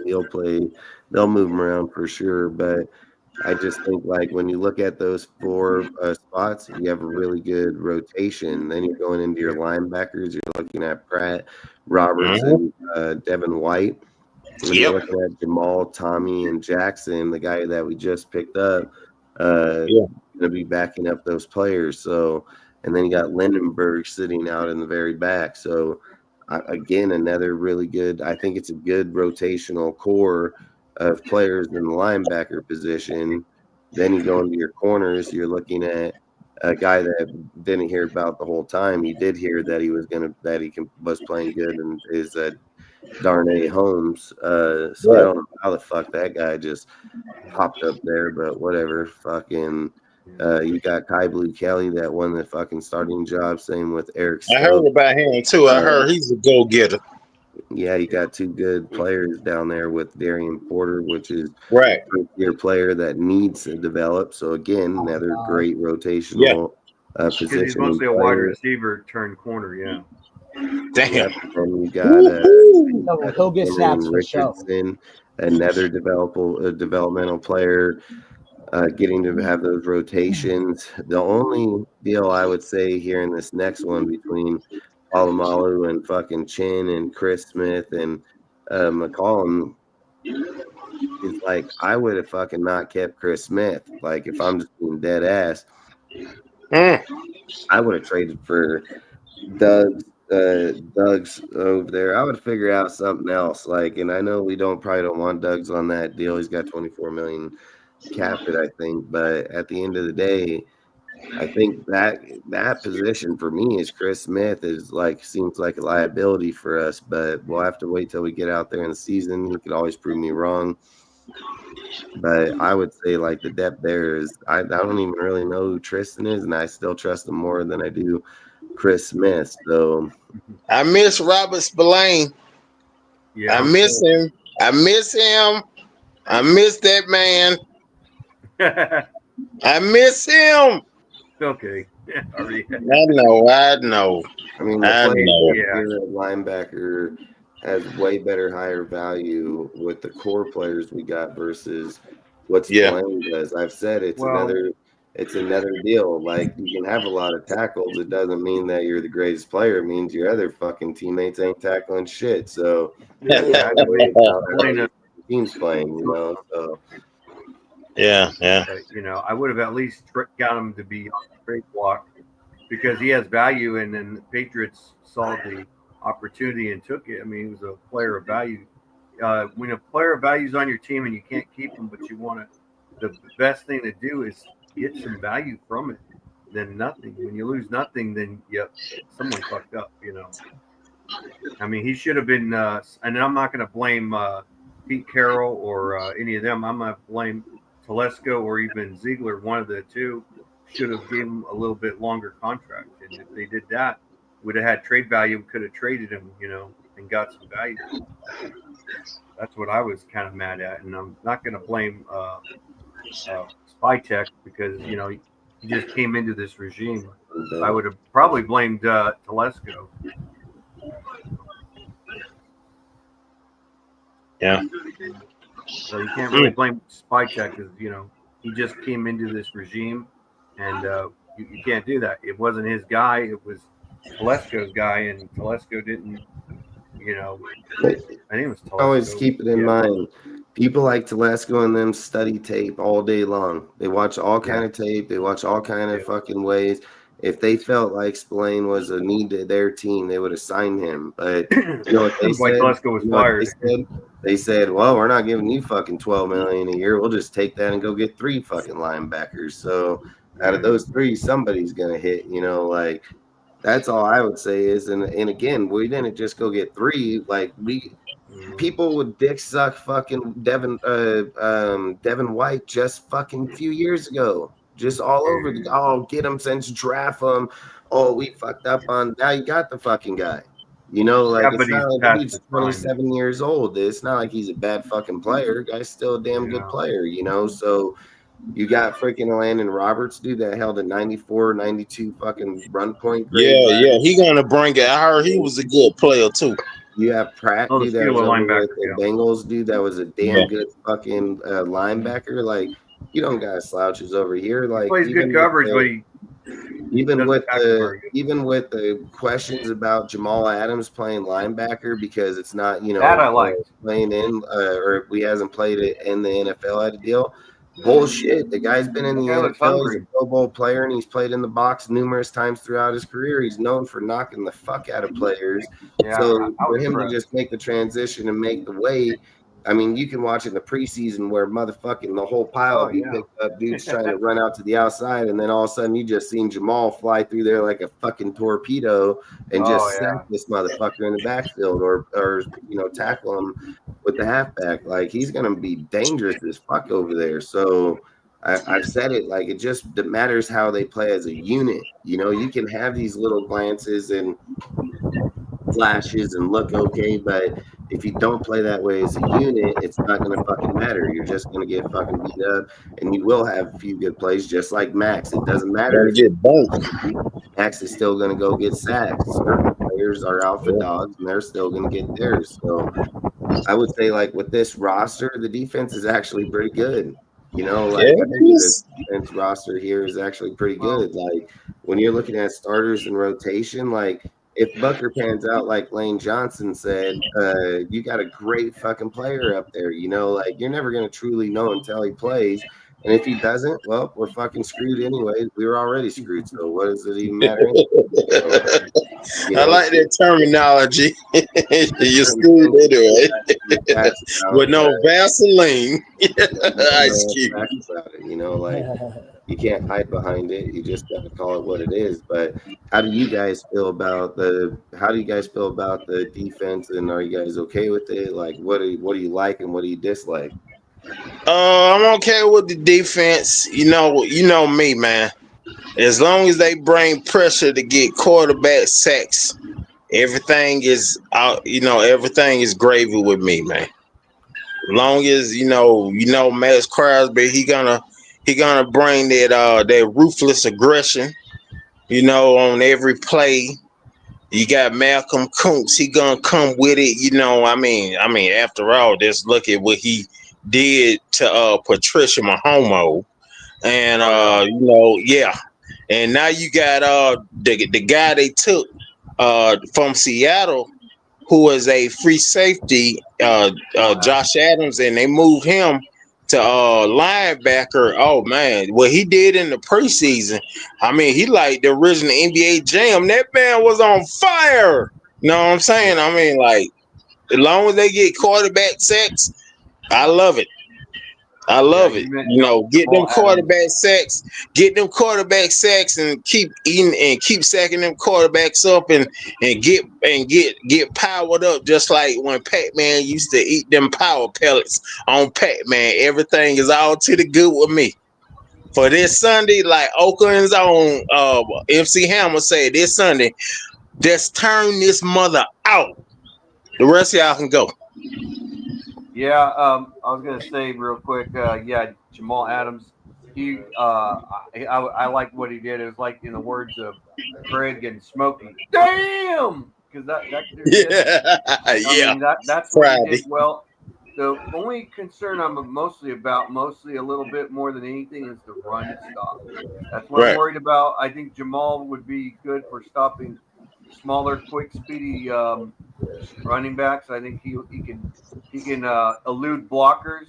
Just not even having to like run at him. He would just like elude them and then get to the running back and take them down. I think that if we blitz more, we'll put more pressure. I think we're going to be a blitzing team like last year still. It's just the run stop I'm a little concerned about. But then it starts with the D-line. If the D-line needs to push that O-line around a little bit, they did. Yes. At times, they did pretty good in the preseason. The secondary, I am a little worried. I think the safeties are pretty good. I'm saying with you right there, Rudy. They got my concern too. But if we blitz more, but we cannot allow 10-yard passes that become an average. If they become an average on offenses, we're in a lot of trouble. Yeah. Right there. Yeah. If y'all want my honest opinion, I think this D-line is definitely going to eat this year. We have a fully healthy D-line for the first time in a minute. And on nickel downs, bro, Tyree Wilson rushing on the inside with Thomas Booker still rushing or Adam Butler. We're going to be getting pressure right up the middle as long as on the outside. Yeah. And then I agree with the concern about the run defense only because, Adam Butler, he's a smart football player, but I think Thomas Booker is more of a pass rusher. You feel me? Right. But hey, he might surprise us. Anything's possible. That's right. Yeah. Yep. And on top just of like that, Kevin Garnett said. On top of that, this secondary is young. So yes, it is. I believe their athleticism is definitely going to help them out on the field. But I think it's going to take maybe 2 to 3 weeks to really get this defensive scheme going. And I feel like once they hit that, this secondary, I believe, can do just good enough if pass rush keeps getting home consistently. Right. That's what I believe. Right.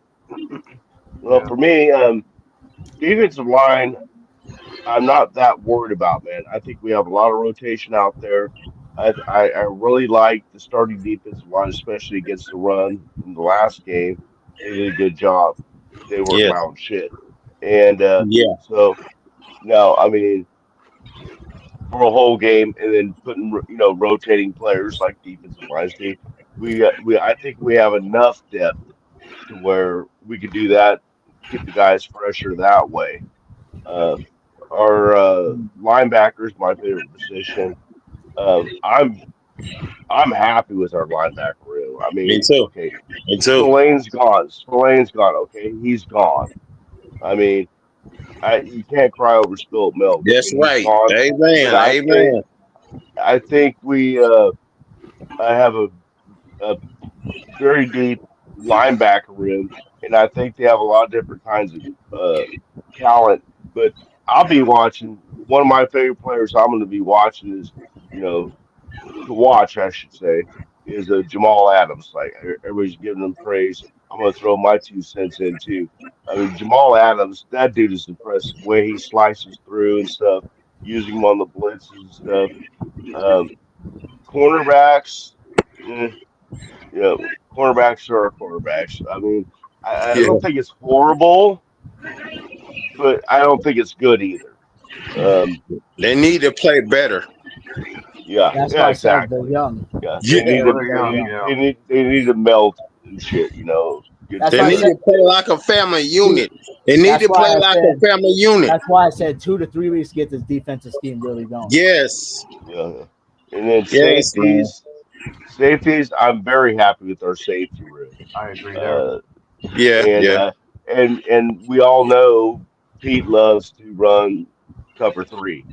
So and they have been picking up a This lot of is bread and butter. This is bread and butter. It seems like it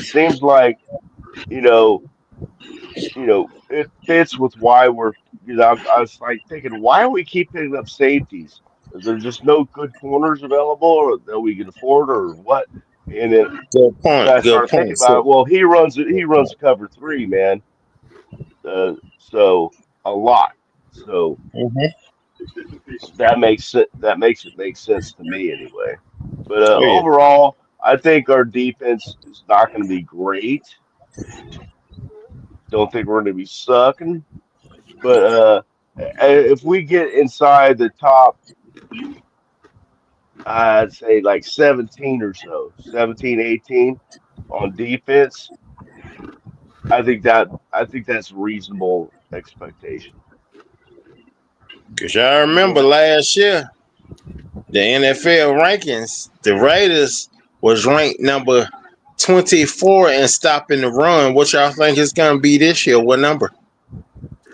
Well, Maybe I don't top know, it could 20, be in that 19. same number. Like I say, I'm going to rank the whole team as is in the top. Total yards, 20. yeah. Total yards, points allowed, all that kind of stuff. Okay, so what you number? So what number you give it again? Sack time, Mike. I'm saying in the 17, 18 range. I'll be happy. Okay. If we get, and I don't think it's unreasonable. What do you guys? What about you, Adam? What did you give the run defense, the run stop defense this year? What number? Lowest ceiling 19, highest 16. And Rudy, what you say? Well, I'm thinking that I got to be real frank. I think maybe below 20 at best. So that could be range from 16 to 19 at best, and at the worst, mid 20s, like 25 through 28. That's where I would have the rankings at. But like I said, it depends on communication skills with the team, though. Yeah, a relationship ain't never without communication. First of all, I'll look at the linebacker core. They're mostly a veteran core. The core Right. is a little bit not as physical as last year's core, but they're a little more experienced than last year's, despite having Robert Spillane last year. But you got like 3 linebackers. They're both veterans. And then you got Jamal Adams, who will come in as a strong, safety at times, or even mostly just as a strong side linebacker. He'll come in and it could be a good rotation. And if someone screws up, he could be a full-time outside linebacker. So, do you think Pete Carroll gonna get in these? Gonna get in Raiders players' faces and tell them to do better and motivate them so they can play at their very best ability? I don't know yet. I think he will get the players' morale very high. Because think about it, Raiders haven't had a NFL coach like that to get in their face and cuss them out to make them play better since hi, my name is Chucky. Wanna play? I mean, Pete ain't like that. Pete ain't like that anyway, so he's gonna. Yeah, Pete is not a guy not get a- somebody's doesn't yell. face and scream at him. No, he No, he he- really- Right. No, he's not Yeah. gonna yell. That ain't his style. Yeah, I know it ain't his style, but the question remains. I'm saying, make him, talk to him and make him play better. Question: What has Pete Oh ever yeah, even talk done to him. that's Yeah. ever even brought up that type of conversation? Yeah. If he's 73 and he's like that, what happened is he'd go to the hospital and rest in peace. He's not. Hey, man. Boy. Yeah, man. I mean, that'd be like my father, who's 67. If he did that shit, he would not last long. Yeah, and be just like what Al Pacino on Any Given Sunday, how he was yelling at the Miami Sharks. Don't yell at him. The first year that Pete Carroll traded for Jamal Adams, if I remember right, they gave up 2 first-round picks, brought him in. Didn't know that. They played him more in the box than they played him up in the safety position. They played him pretty much all over. You guys have an idea how many sacks he had that year? No, how many? What do you guys think? I'm thinking. I'll say 7. Oh, you asking how many sacks? Oh, okay. How many sacks he gonna get this year? I say 7. I say 7. I say so. He was that Pete Carroll What, who are we talking about? for him. So, yeah, usually DBs don't get that many sacks. They'll get 2 or 3 in a season because their job is mostly tackling and covering. So if you got 5 sacks, that would be very What's impressive. your guess? What do you think that Jamal got that year? I'm thinking 5. I'm just guessing. That's what I'm guessing 7. I don't know. I say 7. He got 9.5 sacks. Holy shit! Wow. Oh, Boy, he got top-notch speed. If you don't think Pete knew when he brought Jamal in this time to play him in at the linebacker position that it wasn't going to be a better asset to him, Pete already knew it. Like, Pete knew when he brought him here and made the transition. He knows how fast he is, how fast he can get after a player and get in that backfield. He becomes dangerous on that team. You know how many picks he got the second year when they moved him back into the safety position and made him play in the back? You know how many sacks he got that year and how many interceptions he got? No, I don't. 5 interceptions and maybe 3 sacks. He got 0 sacks with 2 picks. Wow. So his numbers dwindled. So Pete knows laying him down in the box makes Jamal Adams a way more dangerous player getting after the quarterback and being after the tight end in those short routes because he can jam him, hit him, block him. I think, like I said the whole time, I think it was a great signing because they wanted to make Jeremy Chin, be able to rotate from safety down into the box, play on the line. But in this case, they signed Jamal that can play down there on the line and keep Chin in the backfield the whole time. It's why Say by what you just described, Dustin, about Jamal Adams playing style. He can play mind games with the offense. I like that. Mind games.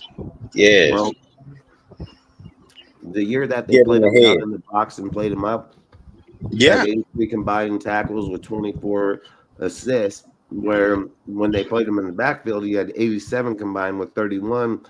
Right. Yes, but he has a massive difference when he's on that line with the 24 assists with the 9.5 sacks. Way more production. That's DN numbers. That's DN numbers. Woo-hoo. So I can't wait to see him Sunday, man. See what he do. We're just gonna have to hope he has any type of that player left in him that wants to be, come back and have that comeback conversation, because he's a guy that can most definitely have it. His work ethic, who he is as a human being, like Jamal, can most definitely be that fucking guy, because he hates to be like, he hates to lose, he hates to suck. And now that he's got Max and all these other guys here pushing on motherfucker, you can only take a guy from the bottom and move him to the top, man. Yeah, we started off to the bottom. Now we here. Yeah, man. The I just year can't before, wait. I just can't wait for Sunday, y'all. the year before, Can't the wait. Jets played Jamal in all positions too down the line, middle linebacker, safety, and he had 6.5 sacks that year. He has a total of 21.5 sacks in his career, 4 interceptions, which everybody knows he's not a good coverage player. But if he is in pass coverage, but you play him down here in the linebacker, man, it's a whole different type player. So I'm hoping he shows up big time for us this year, if I'm just being honest. So Justin, Adam, Set Town, Mike, Rudy, I just want to tell y'all that I am a junkie. This is a good thing. I am a Raiders junkie, man. I've been a Raiders junkie since 1988. Just weird, baby. Oh boy. Oh, I can't wait for Sunday. Whew. Man. I'll be wearing probably shorts a little bit in Alaska, but then within a month or two, I'll be wearing a coat and pants, and gloves. Yeah. It'll be snowing probably in November. Yeah. Or Yeah. You get warm. Yeah, in November. Yeah, I'll be. I'll be 49 then. November 3rd. Scorpio's in the house. Yeah. My birthday. It get cold there, It does get cold in Alaska pretty quickly. Yeah, that's my favorite kind of. That's my favorite kind of weather. I like cool weather. You know what I'm saying? I like the heat. No, I do like the heat. My mom Can't loves stand- the cold. I can't stand the heat. The heat bring mosquitoes and flies on. Nah. Oh yeah, you live in that humid area. Yeah, down in Georgia. Yeah, but I like weather. I mean, I like the coldness, man. I love it. I love I've it. been in humid, like in Missouri and Arkansas. Those are nasty, humid states. Yeah. I've been to. I've heard Florida's pretty bad too. Yeah. Very humid. Yeah. I'm putting in overtime tonight, y'all. Man. Y'all see how hyped I am for the season? See, usually I'll be telling y'all I'm gone. I'll join y'all next time. I'm putting in overtime tonight, man. It's been a long time coming. So what's the next subject, Dustin?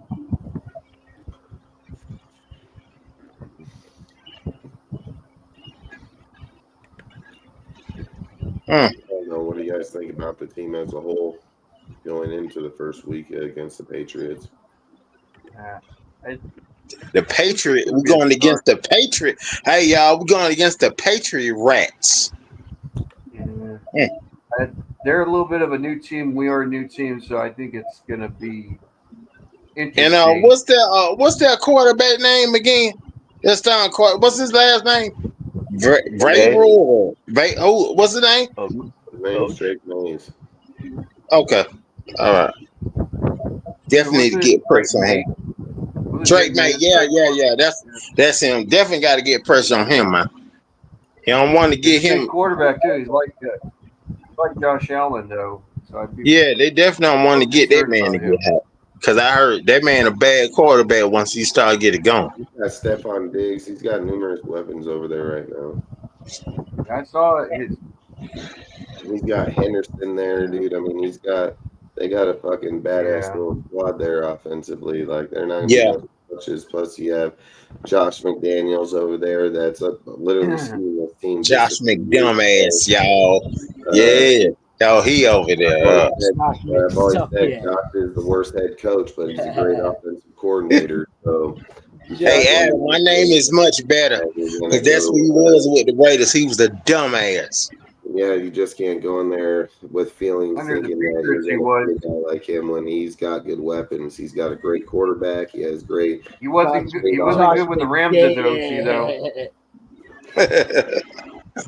Yeah, and I think when they go in there, our team's gonna have to show up the whole time. Defense. Yes, yes, yes. I mean, if we don't go out there, the offense can't just keep putting up points. I've said it. Derek Carr has always put up points for the Raiders. So Yes. if you don't have the defense keep shutting them down and not letting them score, which during the whole entire preseason, even with some of our starters in, they ran right up the fucking gut on us, which has been a problem over the last few years. It's not just a problem with one coach, it's been a problem with all the fucking coaches. So obviously there's a major problem up there, which it's either Patrick Graham don't know how to scheme the run, which is probably the most logic because he's the only defensive coordinator. He need to quit that. He need to quit that.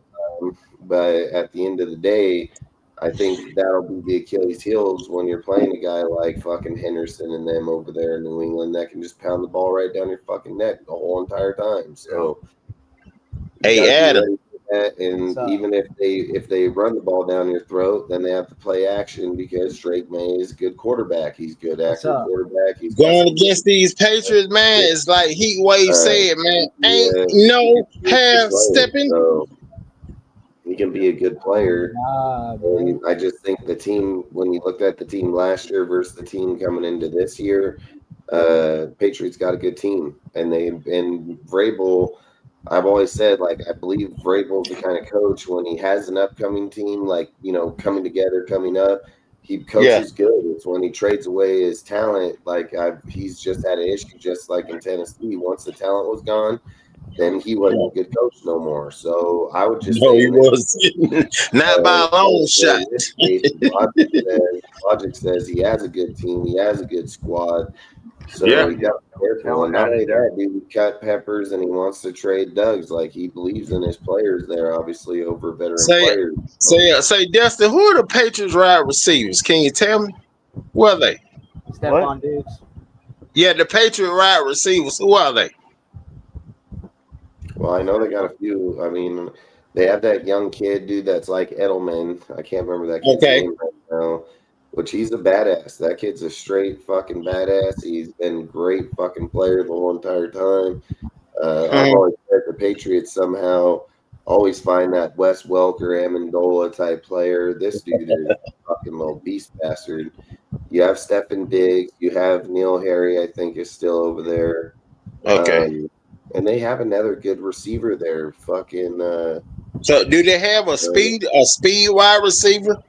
That catch the deep passes. Like, you can't look at every team like you got to have a speed receiver to win a game. There's plenty of teams that don't have speed receivers and win games all the time. Like, receivers don't determine those type of deals. What it does is makes it where most teams that are playing other teams are scheming a certain aspect because they don't have to worry over the top. So they're able to put the players somewhere else. Where in these cases, when they play the Tyreek Hills or a Dante Thornton and fucking Tyree fucking Trey Tucker, fucking scheme for them being over the top. So there's a lot of teams that don't have to scheme that way, but when you play guys like us, you most definitely going to have to, because it's most definitely an option. So I've said not every team has a speed receiver. I mean, go name the fucking 10 in the NFL. I mean, there's probably not even 10. So I would say there's a lot of good players that know how to run routes, possession catch, fucking things of those factors. That's why I've said, like, Devontae Adams, has he caught big plays downfield? Yeah, but Devontae breaks you in the middle of the field. He knows how to. And speaking of Devontae Adams, somebody please tell me this for the life of me. He knows how to make cuts and straight get open. I mean, the guy runs a 4.57 40. So there's no way, like I've said, speed receivers aren't always technically the best receivers. Why do Devontae Adams like talking about the Raiders so damn much? Why you always keeping the Raiders name in his mouth, talking negative talk about our team? What's up with that? Because fuck that. What's up with that, man? I'm like, you got your wish. You said you wanted to leave the Raiders. You did, and all of a sudden, you didn't have a good season with the New York Jets, and all of a sudden, you got traded to the Rams, and you still can't keep the Raiders name out your mouth, man. Why don't you just let it go? Well, I don't know if I've kept hearing him, but he did say Yeah, something. he made a lot of comments 2 months ago. When they were that's interviewing him over at the building. It was the only time Yeah. it's about it. Well, he Made came to me play with sick. Derek Carr, you know, and he got bamboozled, so he has every right to be mad. I'd be mad too. I like that bamboozle. he You got sound like bamboozled. Malcolm X. Bamboozle, let us stray, run amok. The guy he should be mad at, two people he should be mad at, or three. One would be Mark Davis, two would be Josh McDipshit, and then one would be Ziegler. Ziegler for not doing nothing about it. Yeah. Just letting Josh McDipshit do whatever he wanted. Right. That's why he was gone too. When they got rid of Josh McDaniels, they got rid of Ziegler too. I'm seeing Jamal. Hey, you remember when Devontae Adams threw his helmet on the sideline, say, "Fuck, I got to get the hell out of here. I got to get the fuck out of here." I never been hit so hard in all my career. Yeah, he was mad at Jimmy Garoppolo. Or remember when he threw his helmet down and he said, "I hate this fucking bullshit." Yeah. Lions too. That was all in with the Lions when we played the Lions. Right. I remember. Bro, I knew exactly what he said when I saw it. He said, "I hate this Yeah, I know. Yeah, well, that was so funny. But you know what though, he did. I was like, ain't no way he just said it on TV. Yeah. But man, it was because the Lions were doing a recording with their microphone and they heard Devontae Adams. Devontae Adams like Scarface. I got to get the fuck out of here. I can't take this shit no more. Yeah, I hate this fucking bullshit. Yeah, man. Wasn't that funny? I hate talking about players that ain't on their fucking team. Like Exactly. Thank you, Dustin. Thank you. Thank you. Like, I don't know why people ramble on about pointless shit. The guy ain't on our team. Who gives a fuck what he says? It ain't gonna help us win any fucking game. I don't understand why we live in an era these times where people feel like they need to be part of everybody else's drama. Who gives a fucking what that guy thinks? He's not on our team. Hopefully they win. I don't care. You know, like I've always said, like drama's what kills the Raiders. Fucking period. The Raiders are a bunch of drama motherfuckers. They're always worrying drama. They're always working about players that ain't here no more. Every time they bring up something, they'll say, "Oh, you remember when this?" Fuck, who gives a fuck when that happened? We're not doing that now. Like every time you result to something that says they did this, they did that. Look what there was a whole different era. There's a whole different time. There's changes. There's way fucking you stay consistent and develop. You know, like there's other organizations outside of the Raiders. Like when you go to other people's fan bases or things, when the dude's gone, he's gone. Like they don't fucking worry about what the fucking guy thinks, because what good does it do to our team? You know, nothing. It's just a pointless conversation that women fucking have. Oh, did you see that for today? PhDs. Hey, Dustin, you call them PhDs. What Nas said? Play on belly player hating dickheads. Yeah, I feel like our fan base is just fucking drama. Like, yeah, you know, no one cares what Devontae's doing. Like, the only thing I hate worse than what Devontae Adams did is these damn LA Choco fans always talking about our Raiders, motherfucker. We got 3 Super Bowls, y'all still ain't got shit. He fucking. We gotta catch up. But we got more Raiders because of Jim Harbaugh. That's the guy I worry about the most. Say, Adam, you heard what I said, man. You heard what I said. I don't want to talk about Devontae. Like, I'm over listening to he's the past. He's the past. When you guys bring it up, man, I can't stand it. Like, I know. How do you guys feel about the Patriot game? Do you think we're gonna win it? Do you think it's gonna be a tough game, hard game? Do you think our I feel about if the Raiders stick to the game plan on the offense, block well for Ashton Jeanty, you know, he gonna have a good breakout game. The wide receivers, you know, they run their routes real good, you know, and Geno Smith goes off. You know, they're gonna do good on offense. On defensive wise, if everybody plays as a family unit and put pressure on Drake May and sack him, then all in all, Raiders gonna win. Just win, baby. Here's what I believe. So I have a lot of faith in this offense. I think the offense will have a field day. But the defense, they got to stop the run. Force Drake May to do everything by himself. If we can stop the run, you put Drake May in that situation. But he's forced to make plays essentially. And look, this Josh McDaniel scheme, we know what it is. Erhard Perkins, classic. Is the ball is designed to go to one man and one man only, where the coverage has an open spot if it's man or zone. So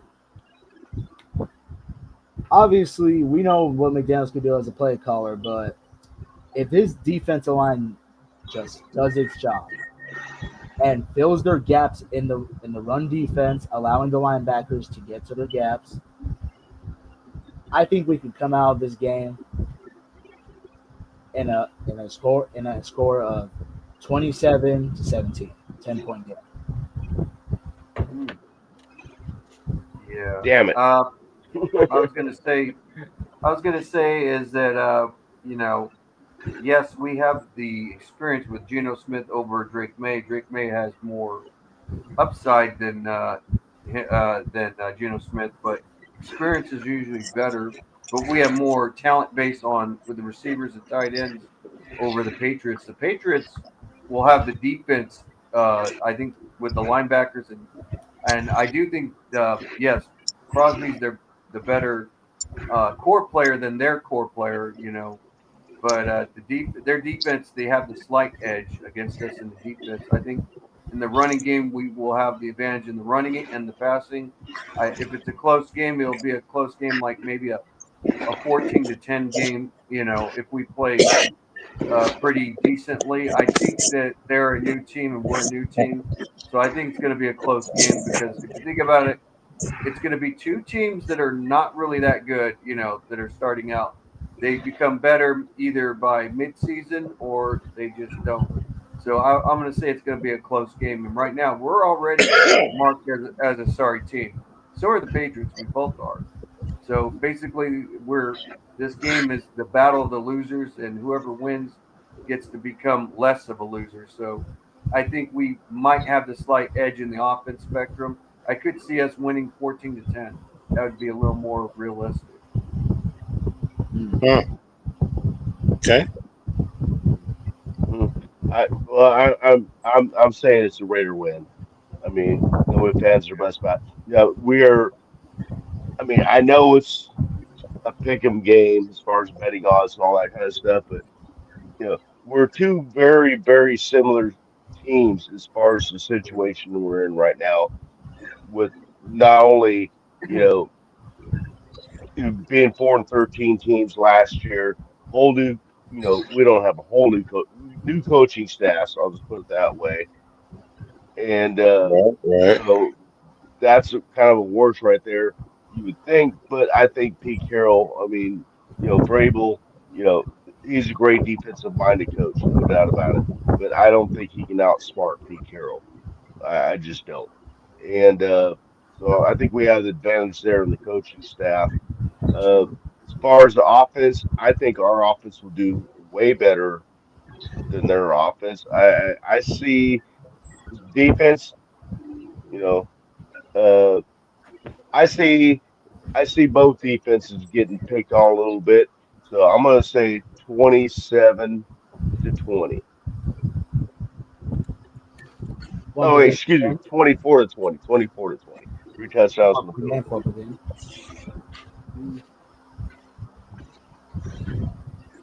All right, then Dustin, Adam, Raider Mike, Rudy, y'all take it easy and y'all know the slogan. When you get great players, when you get great coaches, you get great players. And after you get great coaches, then you get great players and you tell them only one thing. Just win, baby. Just win, baby. I'm out. Harvey. Later, Harvey. We'll see you Later. Good night, Harvey. All right, you too.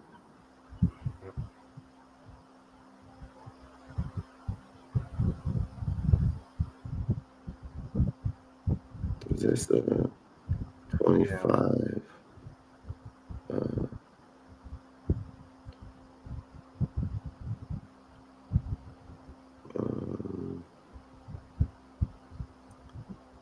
let's see. So who is the Stephen Diggs, Mac Hollins, Demario Douglas, Kyle Williams, Keyshawn Bout, Efton Crims III, Stevenson, Henderson, and Antonio Gibson. I mean, they got a decently good squad there. And Will Campbell, that's a beast. You got Jared Wilson, Garrett Bradbury. I mean, they got good players. Hunter Henry, Austin Hooper. Yeah, Hunter Henry's a former Charger tight end. They got our guy. They're starting fucking chasing fucking some bullshit, dude. We just let that fool walk. And they're starting him. They got Christian Balmore, fucking Tunga, fucking good player. Fucking, you got Milton Williams, another good fucking player. Harold Landry, Robert Spillane, Christian Ellis, Carlton David. I mean, they got good players down their squad. So, and you got Christian Gonzalez, fucking Craig Wood, Hawkins. I mean, their team isn't no slouch team, man. I mean, they most definitely got good talent. Good talent across the board. I've just said it like this. I think for us, if we fucking don't go out there and back up our offense, we're in trouble. I'm just going to straight up say it, dude. Like, if they get to the point where they can stop our offense and we don't have no point of stopping them, we're just going to get beat like we always get beat. So we all come out with high hopes saying, hey, man, I want it to be 35-14 because it's, you know, just what we want. The fact is like I've said, the offense should be able to score points. They got a good team there. They should be able to go out here and score against this defense. I don't give a fuck if Christian Gonzalez or whoever's over there. I think we have enough players that you can move the fuck around that you should be able to move the ball. Like, if we can't move the ball, I'd start worrying about the offensive coordinator and the quarterback, because you can't have this much talent and then just say you didn't have no fucking options. I mean, everybody here in Raider Nation is dick stucks. Most of these players that are literally on this team starting right now, and now you have them all healthy, everybody across the whole fucking board. So you better be able to move the damn ball. So I just say the defense, you got to have the defense come out and play strong from the beginning, because Drake May is no slouch, man. Like, Drake May will go out there and fucking throw over you, if not fucking run around you. So I've just said Drake is not a slouch player. I wanted us to draft that guy. I fucking talked about it the whole time about getting him to our team. I mean, Drake is not a fucking slouch. And I mean, people can hate on Josh McDaniels and not like him, but it doesn't negate that he's the third best play caller in the whole NFL over the last 10 fucking years, 15 years. So, I mean, stats and numbers don't lie. Our feelings do, you know? So I would just say, like, for our team, we have to be able to go in there and be able to start consistent and play consistent the whole time. It's something that the Raiders haven't done in a long time, is play consistent. You go out there, you got to play for 60 fucking minutes, you know, like, you can't go out there and play for 47. You can't go out there and play for 57. You got to play for the whole 60 minutes, you know, and it's something that we've lacked for a long time. We've started out games for the first 32 minutes of the game, playing good, looking good, fucking team looks okay, and then bam, just falls the hell off the face of the earth. So I think if we're going to have Pete Carroll come in, give the credit of what he's done somewhere else, the thing Pete needs to show to us is it's not about do we get up and get points in the beginning of the game, it's do we score points in the fourth quarter. You know, it's like LSU, for instance. LSU goes out this week, they're down 10-3 going into the halftime, come back out and go 17-10. Like, scoring points in the fourth quarter negate any points that are scored in the first two quarters, no matter, I mean, 20 points, 21 points. I mean, just ask Tom Brady when he played the Falcons in the Super Bowl. I mean, you can have the points in the beginning of the game. It's how many points are you scoring at the end of the game that matter the most, you know? So I just think, like, for us, we don't want to have to go out and be in a shootout with every single team all year long. I think in order for us to get to the 10-win point, especially starting with New England, is the defense has to play just as much as we're playing. You know, like, we can go out there, have a fast possession, go score a touchdown, give it to them, but they need to be able to get a stop too, you know? So, and don't get me wrong, the one year that we finally do start getting stops from our defense last year, we just didn't have the quarterbacks to go out and fucking score and when that, then too. So I'm not going to sit and just say like the defense hasn't shown up, but we're talking about defense showing up once in the last fucking 9 years. So I would just say like when they did show up, we weren't there to show up on the opposite side of the ball. I think this year we most definitely can show up on both sides. We just both have to play well. Do I think we can go into New England and win? It's going to be a hell of a tough game. I'll just say that straight up. Like, I don't care who's over there. It's always been a tough building, even with Gerard Mayo's trash ass. But either way, I would just say for me, I think it's going to be a battle. I think, like I said, it may be a 17-14 game. And that's just hoping that our defense fucking keeps them from scoring and they're kicking field goals or something. But I can see the deal being easily a 28, 25, 20. I would say even 27, 24. Like, could easily see that happening in this game because I don't think either of our defense are playing good enough to keep us to 10 points. Like I absolutely don't see that. Like, I would say offenses usually score more points, so I'd have to put the points up a little higher, and I would have to say that we're scoring anywhere. I would say with our offense, if we don't score 21 points, I'd be disappointed. Like, I'd just be honest. Like, if we're not putting up 24, 27, I would be disappointed, especially with all the people we have, and I don't care if we go in their house or not. I mean, I think averaging somewhere around 20 points per game per season, throughout the season, I don't think that's anything less to ask if we're wanting to go to the playoffs or be a better team. So I would probably have to put us anywhere between 24 and 27, and then put them, if we are winning, don't care if they even get any fucking points, to be honest. So I can care less. Like, and we know our defense is going to give up the ball. Like, I'm willing to bet anything I own. Like, they're going to run the fucking ball right up our throat, dude. And we're just going to be like, hey, how you doing? See you later. Fucking, somebody's supposed to stop this guy. Like, Mike Vrabel style. Dude, I'm telling you, like, I mean, I'm just going to be honest with you. The guy was out there fighting with players. He got his head cut open. I'm pretty sure he's got the intensity to get his boys to run over a motherfucker. So I would just say, like, it's probably going to be like 20, 21, 24, 27 for us. Like 27, I'd say. Them 21, 24. Like, if we're going to win, like if we're planning to have a good team, 24 would be okay. Like, if we had 24, 27, I'd be all right with that. But with the win, but our defense would have to show up. So, yeah.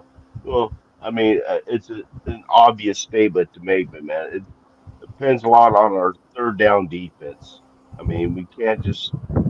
I mean, if the offense is working and they're taking time off the clock for the defense to be on there, they need to. They can't do a bend don't break defense. I hate that. It's the same thing as prevent defense to me. I want them to be aggressive, and I think we're going to be aggressive from what we're all hearing. That's the style that they're playing. So I like I said, whether or not salute Rosedale. Gonzalez starts or not, even if he does start, he can only cover one receiver, and we have a lot of weapons. I've said I don't want to win unless we're playing their best. Like, I don't want to go out there and hear some cheap ass shit that someone's going to tell us. Like, the only reason he beat us because our fucking guy. Bring your fucking guy out on the field. Let's go. Because that's what I'm saying. He can only cover one guy. It's facts. It's facts. And he's going to have hell trying to cover Tucker or fucking Thornton. So good luck with that shit. Yeah. You want to have an easy day, go get on fucking Jacoby. You want to have a fucking run your ass off day, just line up with Tucker or fucking Thornton because they're going to run you. Like, I don't give a fuck. You'd be best off trying to trip them. Yeah. I mean, if like it's a running game, then it'll be a low-scoring game, though. It's like you said, the only team that I feel that has a chance to match up with our receivers, because of their corners, is the Broncos, man. It's the only team. I mean, having Sartain and fucking the dude they drafted this year, the little badass. I mean, if that kid shows up anywhere close, dude, like, they're going to have two of the best damn corners in the league. So I'm just saying, I think the Broncos would be the real team to match up and give us an issue because of the fact that they just have the corners. But fuck, dude, there ain't gonna be very many corner or teams that even have the corners or safeties to keep up with the likes of our fucking players. Like, that's why I'm saying, like, we should expect a big year. I mean, we should expect to have a 10-win season just because it's gonna be too hard to cover every guy we got. You know, it's just gonna be too fucking hard. So, but let's go into the last topic that we got. Let me bring it up real quick. I was going to talk about Blue Kelly and freaking Eric Stokes starting that cornerback. How do you guys feel about that? Do you guys like that they're going to be over Porter? Do you think that the tandem with Stokes coming from Green Bay playing slot corner is now going to be our starting corner on the outside? Do you like the way that Blue Kelly came in at the end and took over that job, and now the Raiders are giving him that position as the starter? Like, how do you guys feel about these two being the starters for us? Okay. Who wants to go first? I'll go first this time. Yeah, go.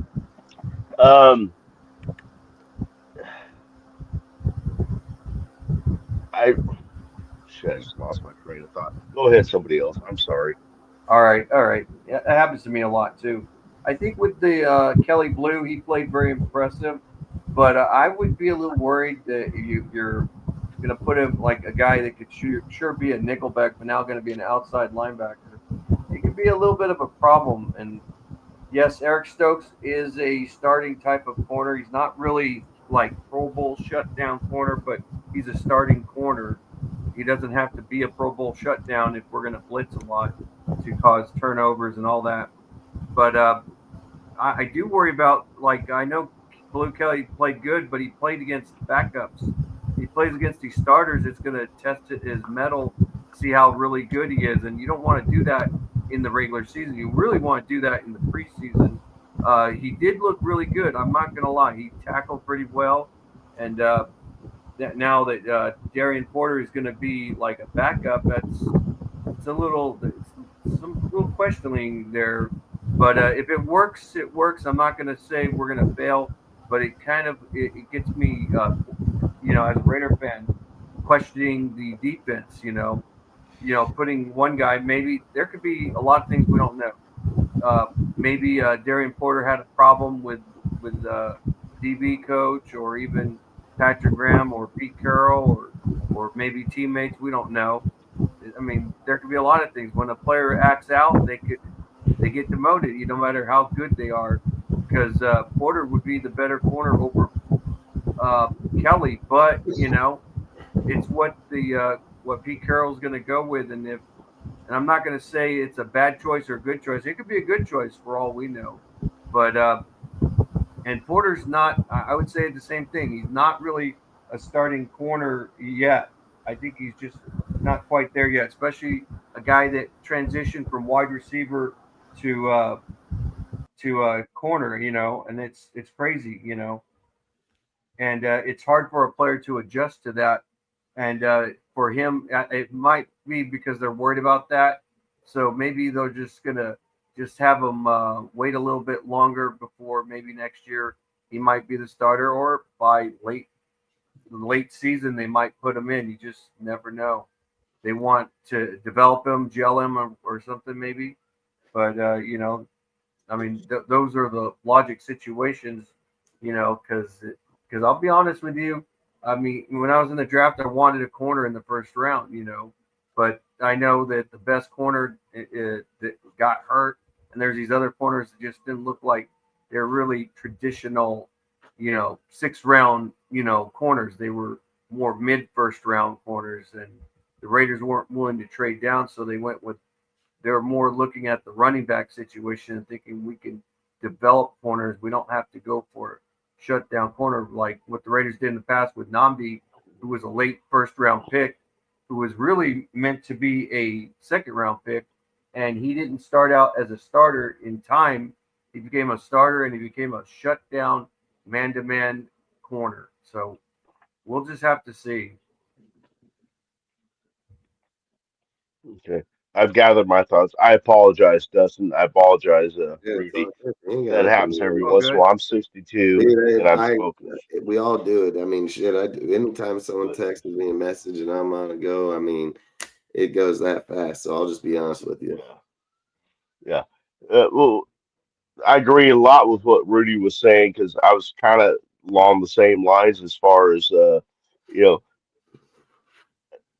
Caillou Blue Kelly. I mean, I didn't really know who he was until another podcaster that I'm on the show with every once in a while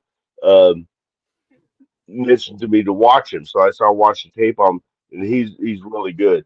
And as far as Darian Porter, yeah, that's the other thing I was going to hit on was the fact that he is a converted wide receiver. He had 1 year experience as cornerback, and in the NFL, the second hardest position, only behind quarterback, is cornerback. So QB, to CV, but I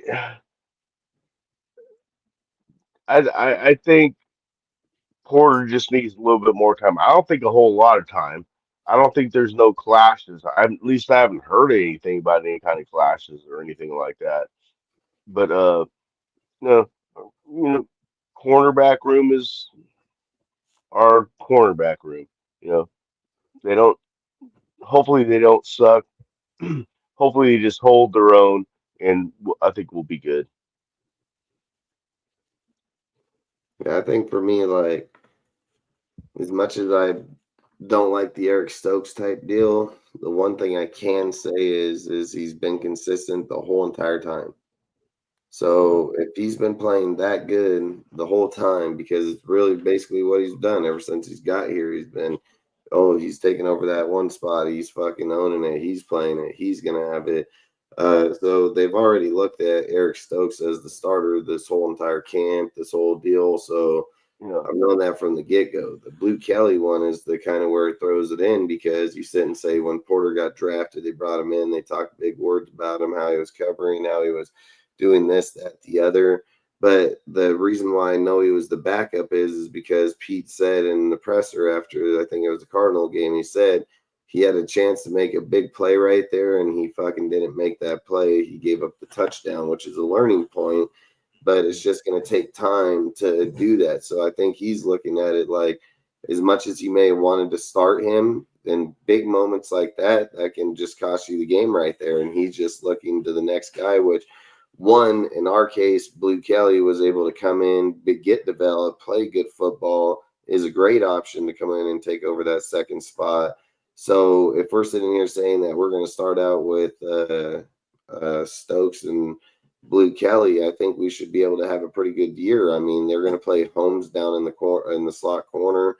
I think, what is it, Darnay Holmes? Darnay Holmes, yeah. They'll play him down there in the slot corner, and then I think, like I've said, the way our linebackers are lining up, the way our safeties, like, we have a lot of good players on paper.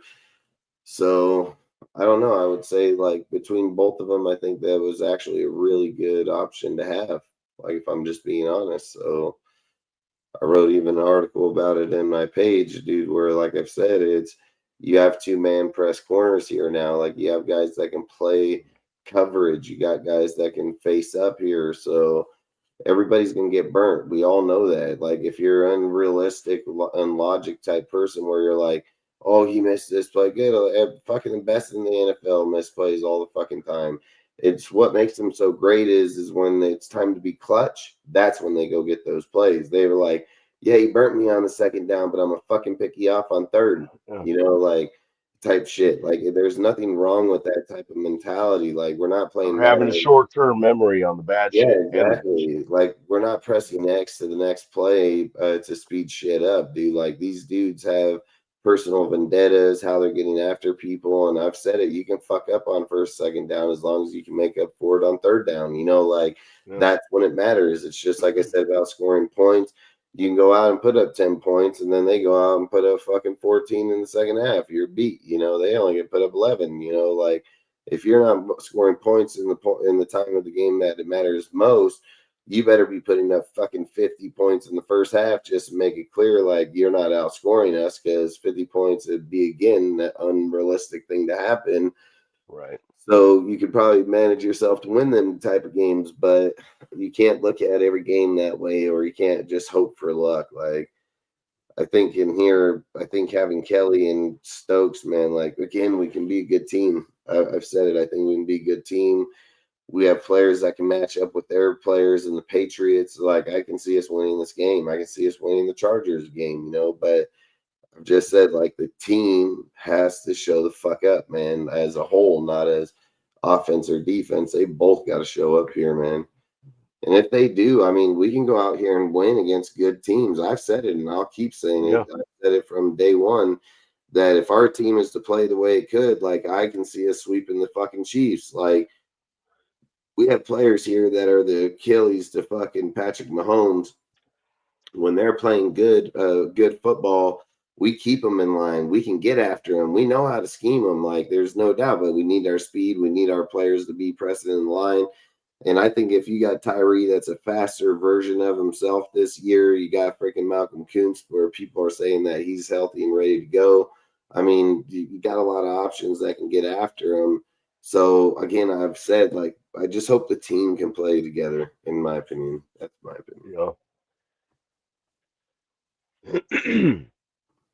Yeah.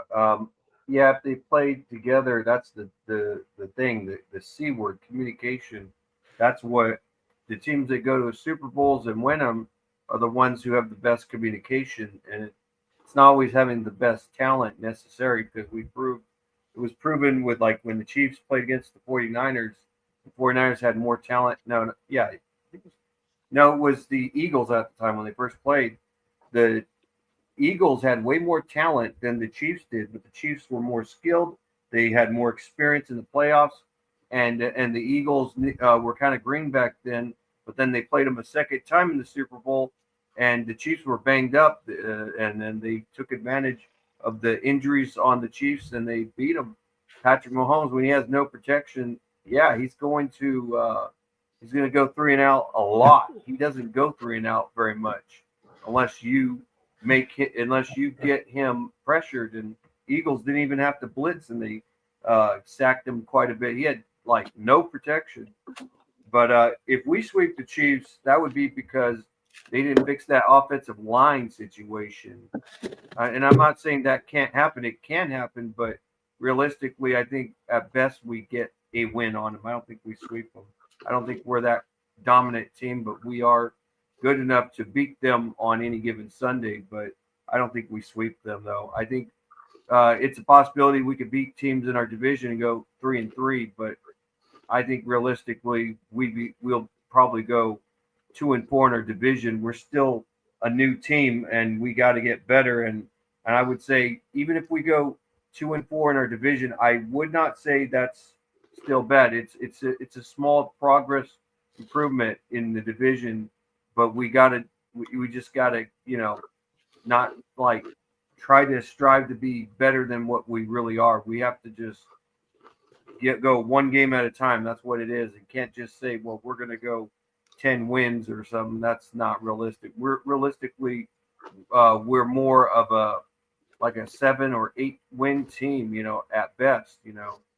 I think that we're in one of the most difficult divisions. I think if we were in the AFC South, we'd be a playoff contender, but we're in the most difficult division in the NFL. And I say, for us Raider fans, we've got to be patient. This is a new regime. We can't expect Pete Carroll to make us great in 1 year.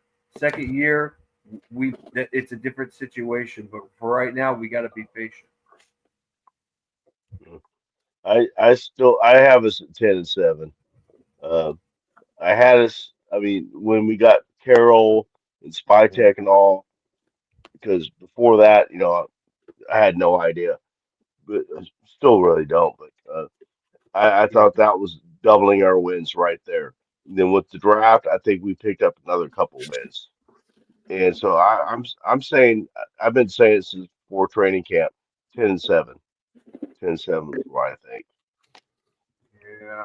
The I reason think why that's an attainable goal. The reason I don't say that is because of Denver and the Chargers. The only way that really happens, like say Dustin says, the Chiefs, if they falter extremely bad and that's due to injuries, if they were to do that, then we become a 10-win team. We are a 7th or 6th seed team if we get 10 wins. I don't think even with 9 wins we could be a 6 or 7 team because there'll be a lot of teams there like that, and we'd have to depend on a team to lose. I think 10 is a little more secure for the playoffs as a 6th or 7th seed. You know, and like I said, things can happen. Teams can get injured. Like say the Chargers, they've had injury with their running back. If they get injured with their right now, quarterback big or anyone time. else, that could change the outcome. But if a Chiefs are a healthy team and they're not hurt with their O-line, they're likely going to be number 1 in the division. Although the Chargers look like they could take that spot from them. It's pretty close, but so far the Chiefs are the dominant team at this moment until otherwise. Right now they are. I mean, yes, they lost the Super Bowl to the Eagles, but still they are they are a great team. You know, and I believe I would say the Chiefs have a good starting roster, but when a guy gets hurt over there, they're done too. One Ty Boyd Brown that gets hurt all the fucking time gets hurt. They don't got a fucking guy to back him up. Like they barely got fucking guys that can go out and play right now. Yeah, I know. Everybody says Travis Kelce's getting old and all that's true, but they do have a lot of good core receivers. They also have a good running game too. They have 2 good running backs. I don't know if Kareem Hunt's still on their team. Pacheco, and he's been injured numerous times throughout the year. And then Kareem Hunt is the perfect replacement. He can replace him easily. I think he's better than Pacheco. He was there last year, and I mean, they still didn't go out there and just kick the shit out of people. I mean, they actually were pretty dominant. They were number 1 seed, but the problem with them was like when they got injuries. All the time. They're being number 1 seed is a big accomplishment. It's not a easy thing to do. It's extremely hard, but to do it dominantly, that starts with the coach. But then with Andy Reid, he didn't do any adjustments with the O-line. He kept things going, instead of changing the plays, having Patrick Mahomes throw shorter passes, he set him up for a throw because he had no protection. He didn't have like more than 2 seconds. He had less than 2 seconds.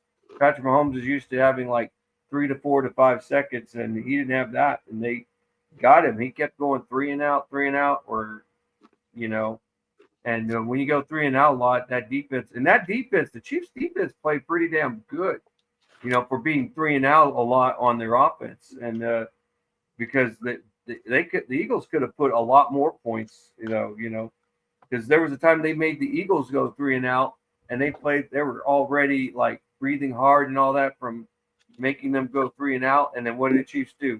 They punt the ball, and then they're back on the field, and then they just couldn't do it. But at the time it was kind of crazy because the Chiefs offense is usually on top, and then it's the defense that was more on top than the offense, and that's why they got their ass kicked by the Eagles. I mean, I was actually glad the Chiefs lost, but I did not think they would lose to them. And the Chiefs, like I said, if I was a Kansas City Chiefs fan, I would have said, yeah, we didn't play Kansas City Chiefs ball, That's what a lot of Chiefs fans would say, But the truth was, it was their O-line was a problem. They had injuries there, and they didn't adjust them. They didn't make adjustments like where they would give better protection for Patrick Mahomes. I think they lost both their tackles, and that losing 1 tackle is very bad. Simmons, and Simmons is playing good, but he's got to go against the likes of Malcolm and Max. Like, he's a rookie. Yeah.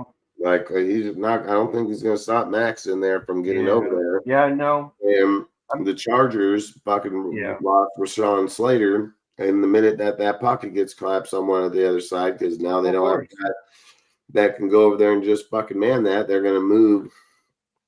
What's his name over there? Fucking they're gonna move the left tackle, right tackle over to the left, and he's a good player, but he still don't have a player to fucking take over on Max's side. So Crosby guy that will actually cause For us to Patrick go, Mahomes the even if most we would swept be- the Chiefs, split with the Chargers, and got swept by the Broncos, we would still finish the division 3-3.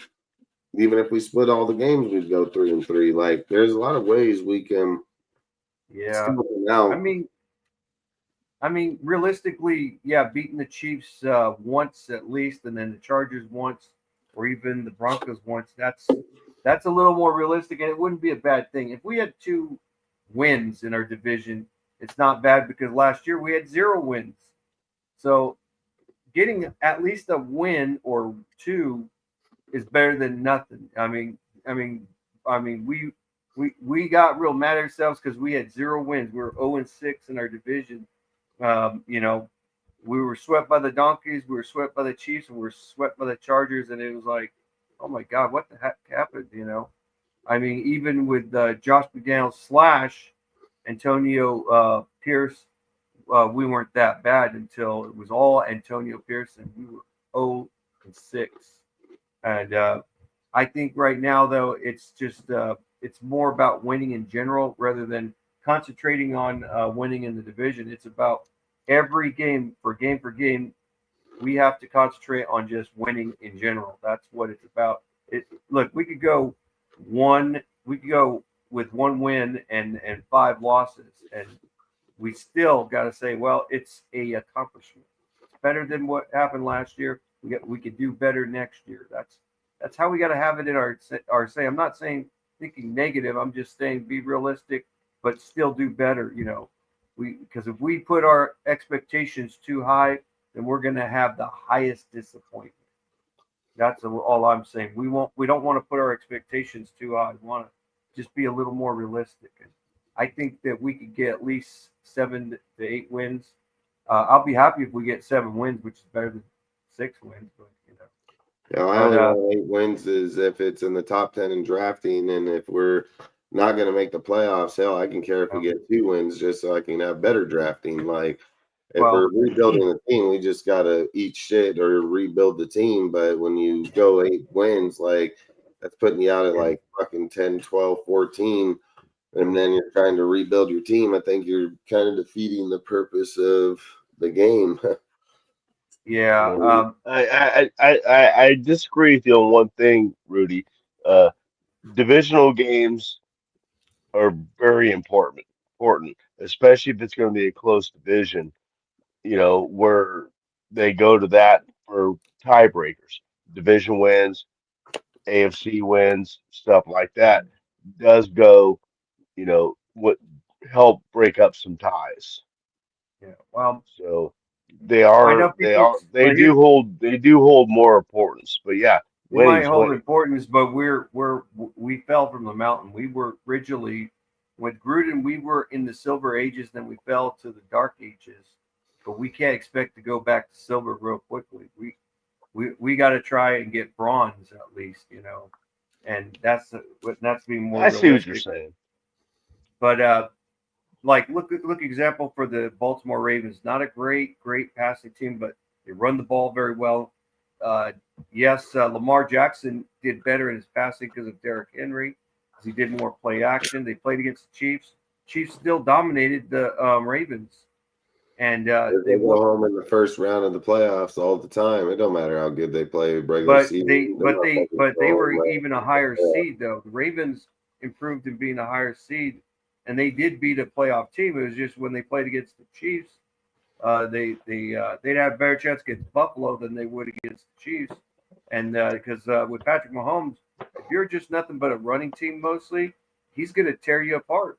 He did that against the 49ers. You know.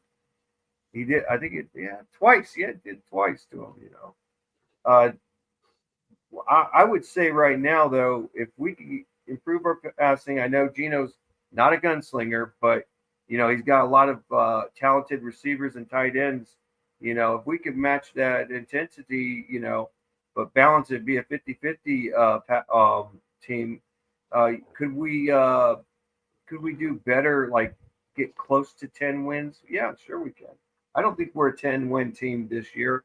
I think next year we're probably a 10-win team, depending on on the coaching. If they make drastic changes though next year, really drastic, then they're going to continue going the same way. But if they make small changes because things are working, and say we go 8 wins this year, but we've missed the playoffs, then we know where to improve. We make those little adjustments, and then we get 10 wins next year, and we're a 6th seed or a 5th seed or a 7th, not 5th seed, 6th or 7th seed, which is a big improvement. And like I said, we can't. We're in the most difficult division in the NFL.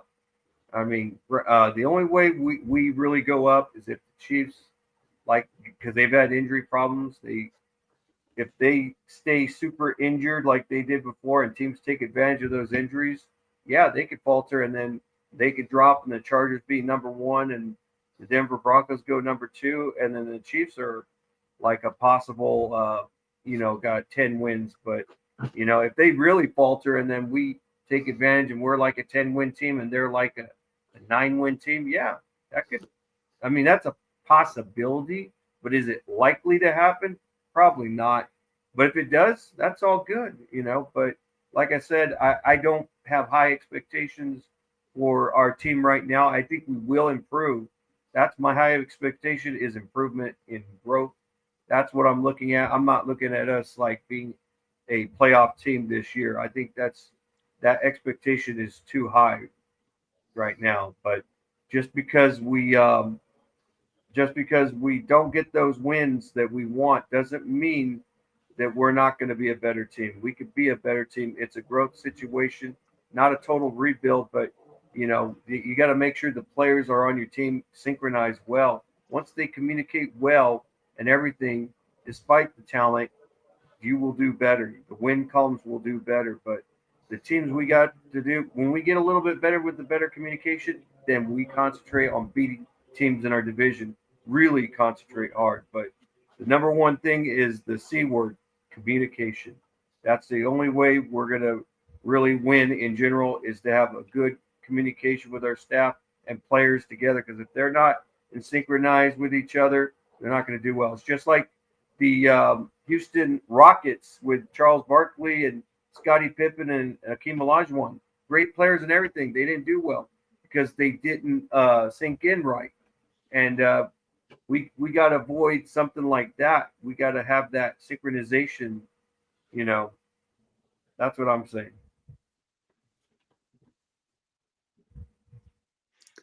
Oh yeah. Nope, I agree.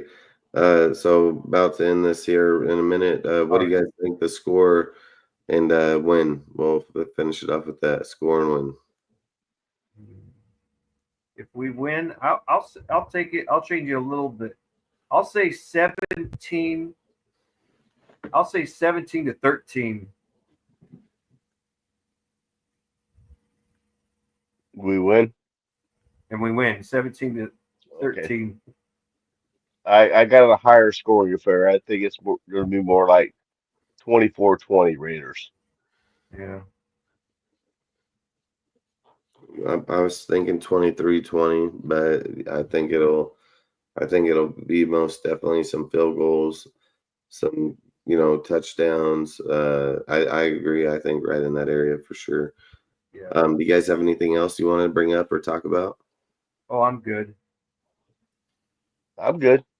All right. Well, we're gonna bounce out, and then we maybe go live right before the game on Saturday. But we're trying to draft all of our fantasy football leagues right now, so we got to do it before Thursday. That's for dang sure. So outside of that, we'll be drafting all our leagues. So anybody that's in any of them leagues, just prepare for alerts or check your deals between tomorrow in the morning towards the evening. We'll be drafting multiple of those leagues. Outside of that, I always appreciate you guys always showing up, supporting, being here. Outside of that, like I've always said, thank you. If you guys want to give a shout out before you bounce, more than welcome to. Okay. Go ahead, Mike. No, you go ahead. All right. Yeah. Shout out to all the Raider fans, even non-Raider fans. I have my Instagram, trying to get 1,000 followers on mostly my Raider one, so I could do. I updated my Instagram on my other phone, and now it does that stupid thing where I have to have 1,000 followers to do a live stream. So if anybody, I'm going up in numbers though, so I am getting up there because I was a lot lower. I want to get my numbers to 1,000 so I could do live streams on Instagram. So follow me at Raider Nation Forever 1979. If I could get those numbers up to 1,000, I'll be able to do live streams. And yeah, I like to do my main account, but the Raider one is the one because I like to talk football and everything. What was that again? Raider Nation, what, 1979? Raider Nation Forever 1979. I followed you already. I think you called me. Oh, yeah. Okay. Yeah, you called me. Yeah, Dustin followed me on both my accounts. Heck yeah. Heck Well, yeah. I do have one announcement kind of make. I don't know any dates or anything like that yet, but Raider Shield Family, a show that's where I wrote my cherry as far as being on air, on the panel, is going to be starting back up next week. We don't have any dates set yet. So if you could subscribe to Raider Shield Family, and I'm also on Raiders_football with your jurors. Give him a subscribe and hit the bells but I appreciate the opportunity to say that because I like to shout those guys out. The next time we're live, we'll throw it up in the chat so they can all click on it and go over there. We'll bring it up in there in the beginning. We'll also put up the Discord. Anybody that wants to watch the game in the Discord, feel free to join up. We'll be streaming it on game day. So if you don't have a way to watch the game or don't have anywhere to hang out to watch the game, feel free to join the Discord. Go to Game Day BC, and there'll be 20, 30 people up in there for sure. So just have fun, watch the game, man. That's all I can say. And then outside of it, I appreciate all of you guys like always. We'll be back probably before the game just to talk about it and see where our team is this week. But really do appreciate you guys, and peace out. Later, everyone. Good night.